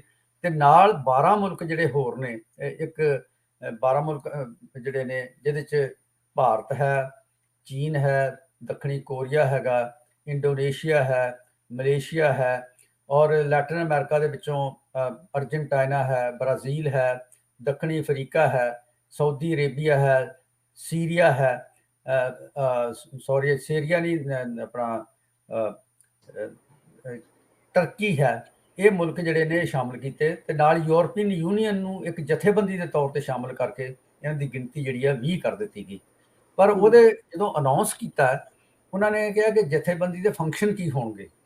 ਉਹਨਾਂ ਨੇ ਕਿਹਾ ਕਿ ਜਥੇਬੰਦੀ ਜਿਹੜੀ ਆ ਇਹ ਅੰਤਰਰਾਸ਼ਟਰੀ ਸੰਸਥਾਵਾਂ ਦੇ ਖਿਲਾਫ ਵਰਕ ਨਹੀਂ ਕਰੇਗੀ, ਇਹ ਅੰਤਰਰਾਸ਼ਟਰੀ ਸੰਸਥਾਵਾਂ ਦੇ ਵਿਚਾਰਧਾਰਕ ਸਿਸਟਮ ਦੇ ਮੁਤਾਬਕ ਕੰਮ ਕਰੇਗੀ ਔਰ ਇਸ ਤਰ੍ਹਾਂ ਕੰਮ ਕਰੇਗੀ ਕਿ ਜਿਹੜੇ ਬਹੁਤ ਸਾਰੇ ਮੁੱਦਿਆਂ ਤੇ ਅੰਤਰਰਾਸ਼ਟਰੀ ਪੱਧਰ ਤੇ ਆਮ ਸਹਿਮਤੀ ਨਹੀਂ ਬਣ ਰਹੀ, ਖਾਸ ਕਰਕੇ ਘੱਟ ਵਿਕਸਿਤ ਦੇਸ਼ਾਂ ਦੇ ਵਿੱਚ ਜਾਂ ਉੱਭਰ ਰਹੀਆਂ ਆਰਥਿਕਤਾਵਾਂ ਦੇ ਵਿੱਚ ਆਮ ਸਹਿਮਤੀ ਬਣਾਉਣ ਵਾਸਤੇ ਉਹਨਾਂ ਦੇ ਵਿੱਚ ਲਗਾਤਾਰ ਮੀਟਿੰਗਾਂ ਕਾਨਫਰੰਸਾਂ ਕਰਕੇ ਇੱਕ ਹਵਾ ਬਣਾਈ ਜਾਏਗੀ ਕਿ ਇਹ ਪਾਲਿਸੀਆਂ ਕਿੱਦਾਂ ਚੰਗੀਆਂ ਨੇ ਤੇ ਇਹਦੇ ਵਾਸਤੇ ਐਸੇ ਜਿਹੜੇ ਉਪਰਾਲੇ ਜੋ ਕਾਮਯਾਬ ਨੇ ਉਹਨਾਂ ਪਾਲਿਸੀਆਂ ਨੂੰ ਲਾਗੂ ਕਰਨ ਵਾਸਤੇ ਉਹਨਾਂ ਨੂੰ ਉਭਾਰਿਆ ਜਾਏਗਾ ਔਰ ਉਭਾਰ ਕੇ ਉਹਨਾਂ ਨੂੰ ਲਾਗੂ ਕਰਨ ਵਾਸਤੇ ਉਹਨਾਂ ਪਾਲਿਸੀਜ਼ ਨੂੰ ਵਰਲਡ ਬੈਂਕ IMF ਜਿਹੜੀਆਂ ਜਾਂ ਵਿਸ਼ਵ ਵਪਾਰ ਸੰਸਥਾਵਾਂ ਦੀਆਂ ਪਾਲਿਸੀਜ਼ ਨੇ ਉਹਨਾਂ ਦੀ ਹੱਕ ਵਿੱਚ ਰਾਏ ਪੈਦਾ ਕੀਤੀ ਜਾਏਗੀ। ਸੋ ਇਸ ਕਰਕੇ ਜਿਹੜੇ ਹਿੰਦੁਸਤਾਨ ਦੇ ਵਿੱਚ ਅੱਜ ਕੱਲ੍ਹ ਵਿਸ਼ੇ ਵਿਚਾਰੇ ਜਾ ਰਹੇ ਨੇ ਉਹ ਉਹੀ ਨੇ ਜਿਹੜੇ ਇਹਨਾਂ ਸੰਸਥਾਵਾਂ ਵੱਲੋਂ ਸੁਝਾਏ ਗਏ ਨੇ। ਹਿੰਦੁਸਤਾਨ ਦੇ ਆਮ ਲੋਕ ਔਰ ਕਿਸਾਨੀ ਉਹਨਾਂ ਦਾ ਵਿਰੋਧ ਕਰ ਰਹੇ ਨੇ ਤੇ ਸਰਕਾਰ ਉਹਨਾਂ ਨੂੰ ਪ੍ਰਚਾਰ ਰਹੀ ਹੈ ਤੇ ਇਹਦੇ ਵਿੱਚ ਬਾਹਰੋਂ ਐਕਸਪਰਟ ਲਿਆ ਕੇ ਆਮ ਰਾਏ ਬਣਾਉਣ ਦੀ ਕੋਸ਼ਿਸ਼ ਕੀਤੀ ਜਾ ਰਹੀ ਹੈ ਤੇ ਕਿਸਾਨਾਂ ਨੂੰ ਐਡਰੈਸ ਕੀਤਾ ਜਾ ਰਿਹਾ ਕਿ ਤੁਸੀਂ ਜਾਂ ਆਮ ਲੋਕਾਂ ਨੂੰ ਐਡਰੈਸ ਕੀਤਾ ਜਾ ਰਿਹਾ ਕਿ ਤੁਸੀਂ ਘਬਰਾਓ ਨਾ, ਦੁਨੀਆ 'ਚ ਵੀ ਇਦਾਂ ਦੀਆਂ ਨੀਤੀਆਂ ਚੱਲ ਰਹੀਆਂ ਨੇ ਤੇ ਸਾਨੂੰ ਵੀ ਇਦਾਂ ਹੀ ਕਰਨਾ ਚਾਹੀਦਾ ਹੈ। ਤੋ ਇਸ ਕਰਕੇ ਮੈਂ ਸਮਝਦਾ ਕਿ ਇਹ ਨਾਲ ਇਹਦੇ 'ਚ ਇਹ ਫੈਸਲਾ ਕੀਤਾ ਗਿਆ ਕਿ ਜਥੇਬੰਦੀ ਜਿਹੜੀ ਆ ਇਹਦਾ ਕੋਈ ਸੈਕਟਰੀਏਟ ਨਹੀਂ ਹੋਏਗਾ, ਜਿਹਦਾ ਮਤਲਬ ਹੈ ਕਿ ਕੋਈ ਫੈਸਲੇ ਨਹੀਂ ਲੈ ਸਕੇਗੀ ਤੇ ਨਾ ਹੀ ਉਹਨਾਂ ਫੈਸਲਿਆਂ ਦਾ ਮੁਲਾਂਕਣ ਕਰਕੇ ਉਹਨਾਂ ਨੂੰ ਲਾਗੂ ਕਰਨ ਵਾਸਤੇ ਇਹਨਾਂ ਦੇ ਕੋਲ ਕੋਈ ਫਰੇਮਵਰਕ ਹੋਏਗਾ। ਤੋ ਇਸ ਕਰਕੇ ਇਹ ਹਵਾ ਬਣਾਉਣ ਵਾਲੀ ਜਿਹੜੀ ਸੰਸਥਾ ਹੈ ਔਰ ਹਵਾ ਵੀ ਬਣਾਉਣ ਵਾਸਤੇ ਕਿਉਂਕਿ ਇਹਦੇ ਵਿੱਚ ਵਰਲਡ ਬੈਂਕ IMF ਦੇ ਨੁਮਾਇੰਦੇ ਸ਼ਾਮਲ ਹੁੰਦੇ ਨੇ ਤੋ ਇਸ ਕਰਕੇ ਤੁਸੀਂ ਉਹਨਾਂ ਪਾਲਿਸੀ ਦੇ ਉੱਤੇ ਨੁਕਤਾਚੀਨੀ ਨਹੀਂ ਕਰ ਸਕਦੇ। ਜਿਵੇਂ ਐਜੂਕੇਸ਼ਨ ਦੇ ਵਿੱਚ ਇਹਨਾਂ ਨੇ ਕਿਹਾ ਕਿ ਕਮਰਸ਼ੀਅਲਾਈਜੇਸ਼ਨ ਕਰਨੀ ਆ, ਵਿਦੇਸ਼ੀ ਯੂਨੀਵਰਸਿਟੀਆਂ ਆਉਣਗੀਆਂ ਹਿੰਦੁਸਤਾਨ ਦੇ ਵਿੱਚ, ਇੱਥੇ ਸਰਮਾਇਆ ਲਾਉਣਗੀਆਂ ਤੇ ਸਾਡੀਆਂ ਜਿਹੜੀਆਂ ਯੂਨੀਵਰਸਿਟੀਆਂ ਨੇ ਸਰਕਾਰੀ ਯੂਨੀਵਰਸਿਟੀਆਂ ਨੇ ਉਹਨਾਂ ਦੀ ਫੰਡਿੰਗ ਘਟਾਈ ਜਾਏਗੀ ਤੇ ਉਹਦੇ ਫੰਡਿੰਗ ਘਟਾਉਣ ਨਾਲ ਯੂਨੀਵਰਸਿਟੀਆਂ ਫੇਲ ਹੋਣਗੀਆਂ ਤੇ ਪ੍ਰਾਈਵੇਟ ਤੇ ਵਿਦੇਸ਼ੀ ਯੂਨੀਵਰਸਿਟੀਆਂ ਕਾਮਯਾਬ ਹੋਣਗੀਆਂ। ਇਹਨੂੰ ਸਾਡੇ ਵਿਦਿਆਰਥੀ ਤੇ ਅਧਿਆਪਕ ਨਹੀਂ ਪਸੰਦ ਕਰਦੇ ਲੇਕਿਨ ਲਗਾਤਾਰ ਇਸ ਗੱਲ ਨੂੰ ਪ੍ਰਚਾਰਿਆ ਜਾ ਰਿਹਾ। ਇਸੇ ਤਰ੍ਹਾਂ ਦੁਨੀਆ ਭਰ ਦੇ ਵਿੱਚ ਬਹਿਸ ਹੋ ਰਹੀ ਆ ਕਿ ਸੋਸ਼ਲ ਸਿਕਿਉਰਿਟੀ ਸਿਸਟਮ ਜਿਹੜਾ ਆਮ ਲੋਕਾਂ ਵਾਸਤੇ ਉਹ ਤਗੜਾ ਕੀਤਾ ਜਾਵੇ, ਲੋਕਾਂ ਦੀਆਂ ਪੈਨਸ਼ਨਾਂ ਠੀਕ ਕੀਤੀਆਂ ਜਾਣ, ਲੋਕਾਂ ਦੀ ਸੈਲਰੀ ਮਿਨੀਮਮ ਵੇਜ ਠੀਕ ਕੀਤੀ ਜਾਵੇ। ਲੇਕਿਨ ਇਹਨਾਂ ਸੰਸਥਾਵਾਂ ਦਾ ਵਿਚਾਰ ਹੈ ਕਿ ਬੰਦਾ ਉਦੋਂ ਹੀ ਕੰਮ ਕਰਦਾ ਜਦੋਂ ਉਹਦੀ ਇਨਸਿਕਿਉਰਿਟੀ ਹੋਵੇ।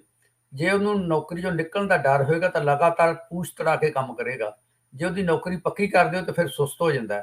ਸੋ ਇਹ ਇਸ ਕਿਸਮ ਦੀ ਵਿਚਾਰਧਾਰਾ ਜਿਹੜੀ ਲੋਕ ਪੱਖੀ ਨਹੀਂ ਹੈ ਉਹ ਇਹਨਾਂ ਕਾਨਫਰੰਸਾਂ ਦੇ ਵਿੱਚ ਵਿਚਾਰੀ ਜਾ ਰਹੀ ਹੈ ਤੇ ਪ੍ਰਚਾਰੀ ਜਾ ਰਹੀ ਹੈ। ਤੇ ਜਿਹੜੇ ਇਹ ਦੇਸ਼ ਨੇ ਜਿਹੜੇ G20 ਦੇਸ਼ ਨੇ ਕੋਈ ਐਡੀ ਇਹਨਾਂ ਦੀ ਹਜੇ ਆਪਾਂ ਇਹਨਾਂ ਨੂੰ ਡਿਵੈਲਪਡ ਕੰਟਰੀਜ਼ ਨਹੀਂ ਕਹਿ ਸਕਦੇ ਕਿਉਂਕਿ ਇਹ ਗਰੋ ਕਰ ਰਹੀਆਂ ਨੇ। ਭਾਰਤ ਵਰਗੇ ਦੇਸ਼ ਦੇ ਵਿੱਚ ਇੱਕ ਆਬਾਦੀ ਦੀ ਵੀ ਬਹੁਤ ਵੱਡੀ ਪ੍ਰੋਬਲਮ ਹੈ, ਕਰਜ਼ਾ ਵੀ ਹੈਗਾ ਹੈ। ਸੋ ਕੀ ਇਹ ਜਿਹੜੇ ਸਾਰੇ G20 ਦੇਸ਼ ਨੇ ਇਹ ਖੁਸ਼ ਨੇ ਵਰਲਡ ਬੈਂਕ ਤੋਂ, ਇਹ ਜਿਹੜੀਆਂ ਇੰਟਰਨੈਸ਼ਨਲ ਸੰਸਥਾਵਾਂ ਨੇ ਔਰ G7 ਦੇਸ਼ ਹੈਗੇ ਨੇ ਜਿਹੜੇ ਇੱਕ ਤਰ੍ਹਾਂ ਦੇ ਨਾਲ ਸਾਰਾ ਕੁਝ ਨੈਰੇਟਿਵ ਬਣਾ ਰਹੇ ਨੇ, ਤੁਸੀਂ ਕਿਹਾ ਕਿ ਹਵਾ ਬਣਾ ਰਹੇ ਨੇ, ਕੀ ਇਹ ਉੱਭਰ ਰਹੀਆਂ ਆਰਥਿਕਤਾਵਾਂ ਜਿਹੜੀਆਂ ਨੇ ਕੀ ਇਹ ਖੁਸ਼ ਨੇ ਇਸ ਚੀਜ਼ ਦੇ ਨਾਲ? ਮਨਵੀਰ, ਭਾਵੇਂ ਇਹ ਕਾਨਫਰੰਸਾਂ ਕਰ ਕਰਕੇ ਸਾਡੇ ਮੁਲਕ ਵਿੱਚ ਵੀ ਇਹ ਕਾਨਫਰੰਸਾਂ ਕੀਤੀਆਂ ਜਾ ਰਹੀਆਂ ਨੇ, ਵਰਲਡ ਬੈਂਕ IMF ਦੀਆਂ ਨੀਤੀਆਂ ਨੂੰ ਪ੍ਰਚਾਰਿਆ ਜਾ ਰਿਹਾ, ਲੇਕਿਨ ਅੰਦਰੂਨੀ ਤੌਰ ਤੇ ਖੁਸ਼ ਨਹੀਂ ਹੈਗੇ। ਉਹ ਇਸ ਕਰਕੇ ਖੁਸ਼ ਨਹੀਂ ਹੈ ਕਿ ਵਰਲਡ ਦੇ ਅਰਥਚਾਰੇ ਦੇ ਵਿੱਚ ਇਹਨਾਂ ਦਾ ਜਿਹੜਾ ਭਾਰ ਹੈ, ਆਮਦਨ ਦੇ ਵਿੱਚ ਭਾਰ ਹੈ, ਕਾਫੀ ਵੱਧ ਗਿਆ। ਜਿਵੇਂ ਚੀਨ ਦਾ ਸ਼ੇਅਰ ਜਿਹੜਾ ਹੈ 1950-51 ਵਿੱਚ 1% ਸੀ, ਹਿੰਦੁਸਤਾਨ ਦਾ ਵੀ 1% ਦੇ ਲਗਭਗ ਸੀਗਾ। ਹੁਣ ਚੀਨ ਦਾ ਜਿਹੜਾ ਸ਼ੇਅਰ ਹੈ ਵਰਲਡ ਆਮਦਨ ਦੇ ਵਿੱਚ ਉਹ 14-15% ਹੈ। ਹਿੰਦੁਸਤਾਨ ਦਾ ਸ਼ੇਅਰ 3.5% ਤੋਂ ਜ਼ਿਆਦਾ ਹੋ ਗਿਆ। ਤਾਂ ਜੇ G20 ਨੂੰ ਮਿਲਾ ਲਿਆ ਜਾਵੇ, ਖਾਸ ਕਰਕੇ ਜਿਹੜੀਆਂ ਉੱਭਰ ਰਹੀਆਂ ਆਰਥਿਕਤਾਵਾਂ ਨੂੰ ਮਿਲਾ ਲਿਆ ਜਾਵੇ, ਇਹਨਾਂ ਦੇ ਵਿੱਚ 50-60% ਆਮਦਨ ਹੈ, 50-60% ਤੋਂ ਵੱਧ ਆਬਾਦੀ ਹੈ ਦੁਨੀਆ ਦੀ ਰਹਿੰਦੀ ਇਹਨਾਂ ਮੁਲਕਾਂ ਦੇ ਵਿੱਚ, ਤੇ ਇਹ 30-35% ਆਮਦਨ ਦਾ ਹਿੱਸਾ ਇਹਨਾਂ ਦੇ ਕੋਲ ਹੈ। ਤਾਂ ਇਹਨਾਂ ਦਾ ਭਾਰ ਵੱਧ ਗਿਆ ਤੇ ਇਹ ਚਾਹੁੰਦੇ ਇਹ ਨੇ ਕਿ ਇਹਨਾਂ ਦੇਸ਼ਾਂ ਦੀ ਗੱਲਬਾਤ ਜ਼ਿਆਦਾ ਧਿਆਨ ਨਾਲ ਸੁਣੀ ਜਾਵੇ ਤੇ ਅੰਤਰਰਾਸ਼ਟਰੀ ਮੁਦਰਾ ਸਿਸਟਮ ਦੇ ਵਿੱਚ ਇਹਨਾਂ ਦੀ ਜਿਹੜੀ ਗੱਲ ਹੈ ਧਿਆਨ ਨਾਲ ਸੁਣੀ ਨਾ ਜਾਏ, ਸਗੋਂ ਇਹਨਾਂ ਦੇ ਹਿੱਤ ਵੀ ਪੂਰੇ ਜਾਣ। ਤਾਂ ਇਸ ਕਰਕੇ ਇਹ ਮੁਲਕ ਜਿਹੜੇ ਨੇ ਇਹ ਤੋਂ ਸੰਤੁਸ਼ਟ ਨਹੀਂ ਹਨ ਅੰਤਰਰਾਸ਼ਟਰੀ ਮੁਦਰਾ ਸਿਸਟਮ ਦੇ ਉੱਤੋਂ। ਇਸ ਕਰਕੇ ਇਹਨਾਂ ਨੇ ਦੋ ਉਪਰਾਲੇ ਕੀਤੇ ਨੇ। ਇੱਕ ਤਾਂ ਉਪਰਾਲਾ ਕੀਤਾ ਹੈ ਕਿ ਬ੍ਰਿਕਸ ਨਾਂ ਦੀ ਜਥੇਬੰਦੀ ਬਣਾਈ ਹੈ। BRICS means Brazil, Russia, India, China ਤੇ ਸਾਊਥ ਅਫਰੀਕਾ।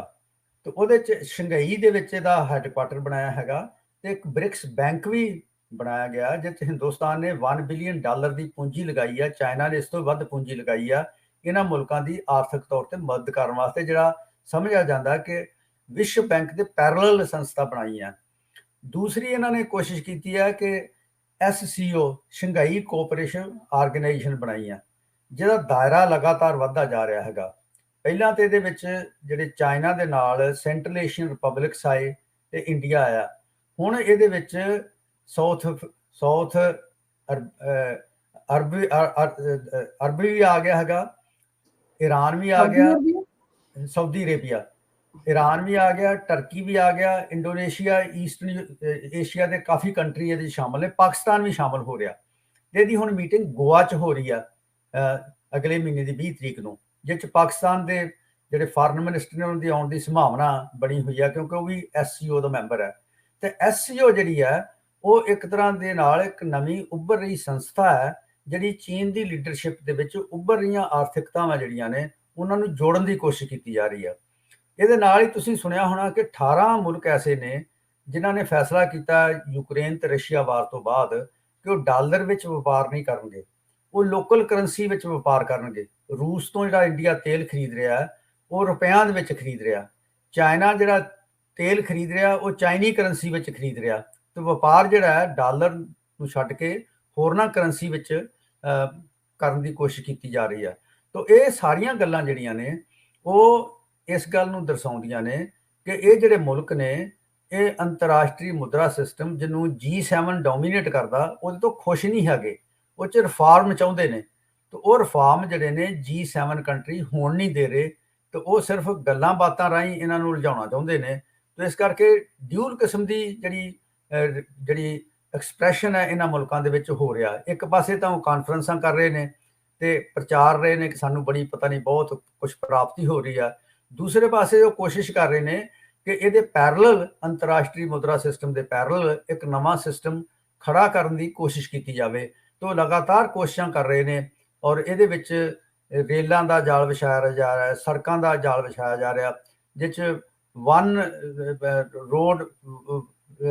ਵਨ ਜਿਹੜਾ ਟ੍ਰੇਡ ਦਾ ਪਾਲਿਸੀ ਚਾਲੂ ਕੀਤੀ ਜਾ ਰਹੀ ਹੈ। ਤਾਂ ਚੀਨ ਵੱਲੋਂ ਯੂਰਪ ਨਾਲ ਵੀ ਰੇਲ ਦੇ ਸੰਬੰਧ ਬਣਾ ਦਿੱਤੇ ਗਏ ਨੇ ਔਰ ਸੜਕਾਂ ਬਣਾ ਦਿੱਤੀਆਂ ਗਈਆਂ ਨੇ, ਔਰ ਪਾਕਿਸਤਾਨ ਦੇ ਥਰੂ ਗਵਾਦਰ ਪੋਰਟ ਤੱਕ ਉਹਨਾਂ ਨੇ ਸੜਕ ਹਾਈਵੇ ਬਣਾਉਣ ਦਾ ਪ੍ਰੋਜੈਕਟ ਰੱਖਿਆ ਹੈਗਾ, ਜਿਹੜੀ ਚਾਈਨਾ ਪਾਕਿਸਤਾਨ ਇਕਨੋਮਿਕ ਕਾਰੀਡੋਰ ਹੈ। ਤੇ ਇੱਧਰ ਸਾਡੇ ਉੱਪਰ ਦੀ ਮਿਆਂਮਾਰ ਤੱਕ ਉਹਨਾਂ ਨੇ ਸੜਕ ਬਣਾ ਦਿੱਤੀ ਹੈ, ਵੀਅਤਨਾਮ ਤੱਕ ਸੜਕ ਬਣਾ ਦਿੱਤੀ ਹੈ। ਤਾਂ ਰੇਲਾਂ ਤੇ ਸੜਕਾਂ ਦਾ ਤੇ ਪੋਰਟਸ ਦਾ ਜਾਲ ਵਧਾ ਰਹੇ ਨੇ। ਸਾਡੇ ਗੁਆਂਢ ਦੇ ਵਿੱਚ ਚਾਈਨਾ ਨੇ ਸ਼੍ਰੀਲੰਕਾ ਦੇ ਵਿੱਚ ਬਹੁਤ ਵੱਡੀ ਪੋਰਟ ਜਿਹੜੀ ਹੈ ਉਹ ਬਣਾਈ ਹੈ, ਔਰ ਇੱਥੇ ਵੀ ਕਾਫੀ ਕੁਛ ਉਹ ਜਿਹੜਾ ਇਨਵੈਸਟ ਕਰ ਰਹੇ ਨੇ। ਇਸੇ ਤਰ੍ਹਾਂ ਹੀ ਥਾਈਲੈਂਡ ਦੇ ਵਿੱਚ ਉਹ ਕਾਫੀ ਇਨਵੈਸਟ ਕਰ ਰਹੇ ਨੇ। ਤਾਂ ਇੱਕ ਕਿਸਮ ਦਾ ਇੱਕ ਨਵਾਂ ਸਿਸਟਮ ਵੀ ਉੱਭਰ ਰਿਹਾ ਹੈਗਾ, ਜਿਹੜਾ ਕਿ ਸਿੰਗਲ ਪੋਲਰ ਸਿਸਟਮ ਤੋਂ ਬਾਈਪੋਲਰ ਸਿਸਟਮ ਔਰ ਮਲਟੀਪੋਲਰ ਸਿਸਟਮ ਵੱਲ ਨੂੰ ਜਾ ਰਿਹਾ ਹੈਗਾ। ਤਾਂ ਇਸ ਗੱਲ ਦੀ ਨਿਸ਼ਾਨਦੇਹੀ ਕਰਦਾ ਹੈ ਕਿ ਅੰਤਰਰਾਸ਼ਟਰੀ ਮੁਦਰਾ ਸਿਸਟਮ ਦੇ ਭਾਵੇਂ ਸਾਰੇ ਮੁਲਕ ਹਿੱਸੇਦਾਰ ਨੇ ਨਵੀਆਂ ਉੱਭਰ ਰਹੀਆਂ ਆਰਥਿਕਤਾਵਾਂ, ਲੇਕਿਨ ਉਹ ਇਹਦੇ ਤੋਂ ਸੰਤੁਸ਼ਟ ਨਾ ਹੋਣ ਕਰਕੇ ਉਹ ਲਗਾਤਾਰ ਕੋਸ਼ਿਸ਼ ਵੀ ਕਰ ਰਹੀਆਂ ਨੇ ਕਿ ਕੋਈ ਬਦਲਵਾਂ ਪ੍ਰਬੰਧ ਜਿਹੜਾ ਉਹ ਕੀਤਾ ਜਾਵੇ, ਜਿਹਦੇ ਤੋਂ ਜਿਹੜੇ G7 ਕੰਟਰੀ ਨੇ ਉਹਨਾਂ ਦੀਆਂ ਪਾਲਿਸੀਜ਼ ਤੋਂ ਹਟ ਕੇ ਆਪਣੇ ਹਿੱਤ ਵਿੱਚ ਜਿਹੜੀਆਂ ਪਾਲਿਸੀਜ਼ ਨੇ ਉਹ ਬਣਾਈਆਂ ਜਾਣ ਤੇ ਉਹਨਾਂ ਨੂੰ ਲਾਗੂ ਕੀਤਾ ਜਾਵੇ। ਇਹਦੇ ਵਿੱਚੋਂ ਹੀ ਫਿਰ ਬ੍ਰਿਕਸ ਔਰ SCO ਜਿਹੜਾ ਨਿਕਲਿਆ। ਮੈਂ ਪੁੱਛਣਾ ਚਾਹਨੀ ਹਾਂ ਸਰ ਕਿ ਜਿਹੜਾ ਬ੍ਰਿਕਸ ਹੈ ਇਹਦਾ ਕੋਈ ਸੈਕਟਰੀਏਟ ਹੈ, ਕਿਤੇ ਕੋਈ ਪੱਕਾ ਦਫ਼ਤਰ ਹੈ ਇੱਕ ਜਗ੍ਹਾ ਤੇ? ਹਾਂ, ਬ੍ਰਿਕਸ ਦਾ ਪੱਕਾ ਦਫ਼ਤਰ ਸ਼ੰਘਾਈ ਵਿੱਚ ਹੈ ਔਰ ਸੈਕਟਰੀਏਟ ਵੀ ਹੈ। ਇਹ ਫੈਸਲਾ ਵੀ ਲੈਂਦੇ ਨੇ ਔਰ ਉਹਨੂੰ ਲਾਗੂ ਵੀ ਕਰਦੇ ਨੇ। ਇਹਦੀ ਜਿਹੜੀ ਬਣਤਰ ਹੈ ਉਹ ਵਿਸ਼ਵ ਬੈਂਕ ਦੀ ਤਰ੍ਹਾਂ ਹੈ। ਹਿੰਦੁਸਤਾਨ ਨੇ ਉਹ 'ਚ $1 ਬਿਲੀਅਨ ਲਾਇਆ, ਚਾਈਨਾ ਨੇ $3-4 ਬਿਲੀਅਨ ਲਾਇਆ, ਹੋਰਨਾਂ ਮੁਲਕਾਂ ਨੇ ਵੀ ਇਹਦੇ 'ਚ ਪੈਸੇ ਲਾਏ ਨੇ। ਤਾਂ ਇੱਕ ਐਸਾ ਫੰਡ ਕਾਇਮ ਕੀਤਾ ਹੈ ਕਿ ਜਦੋਂ ਇਹਨਾਂ ਮੁਲਕਾਂ ਨੂੰ ਕੋਈ ਮੁਸ਼ਕਲ ਆਉਂਦੀ ਹੈ ਤਾਂ ਉਹਨਾਂ ਦੀ ਮਦਦ ਕਰਦੇ ਨੇ। ਜਿਵੇਂ ਵਰਲਡ ਬੈਂਕ ਡਿਵੈਲਪਮੈਂਟ ਵਾਸਤੇ ਮਦਦ ਕਰਦਾ ਹੈ ਜਾਂ ਕੋਈ ਫੌਰੀ ਮਦਦ ਕਰਦਾ ਹੈ ਜਦੋਂ ਮੁਦਰਾ ਘਟ ਜਾਂਦੀ ਹੈ। ਤਾਂ ਇਹ ਜਿਹੜਾ ਸ਼ੰਘਾਈ ਆਪਣਾ ਬ੍ਰਿਕਸ ਦਾ ਹੈੱਡਕੁਆਟਰ ਹੈ ਉਹਦੇ ਵਿੱਚ ਇਸ ਕਿਸਮ ਦੀ ਪ੍ਰਾਵਧਾਨ ਹੈਗਾ, ਜਿਹੜਾ ਕਿ G20 ਵਿੱਚ ਨਹੀਂ ਹੈ। ਰਾਈਟ।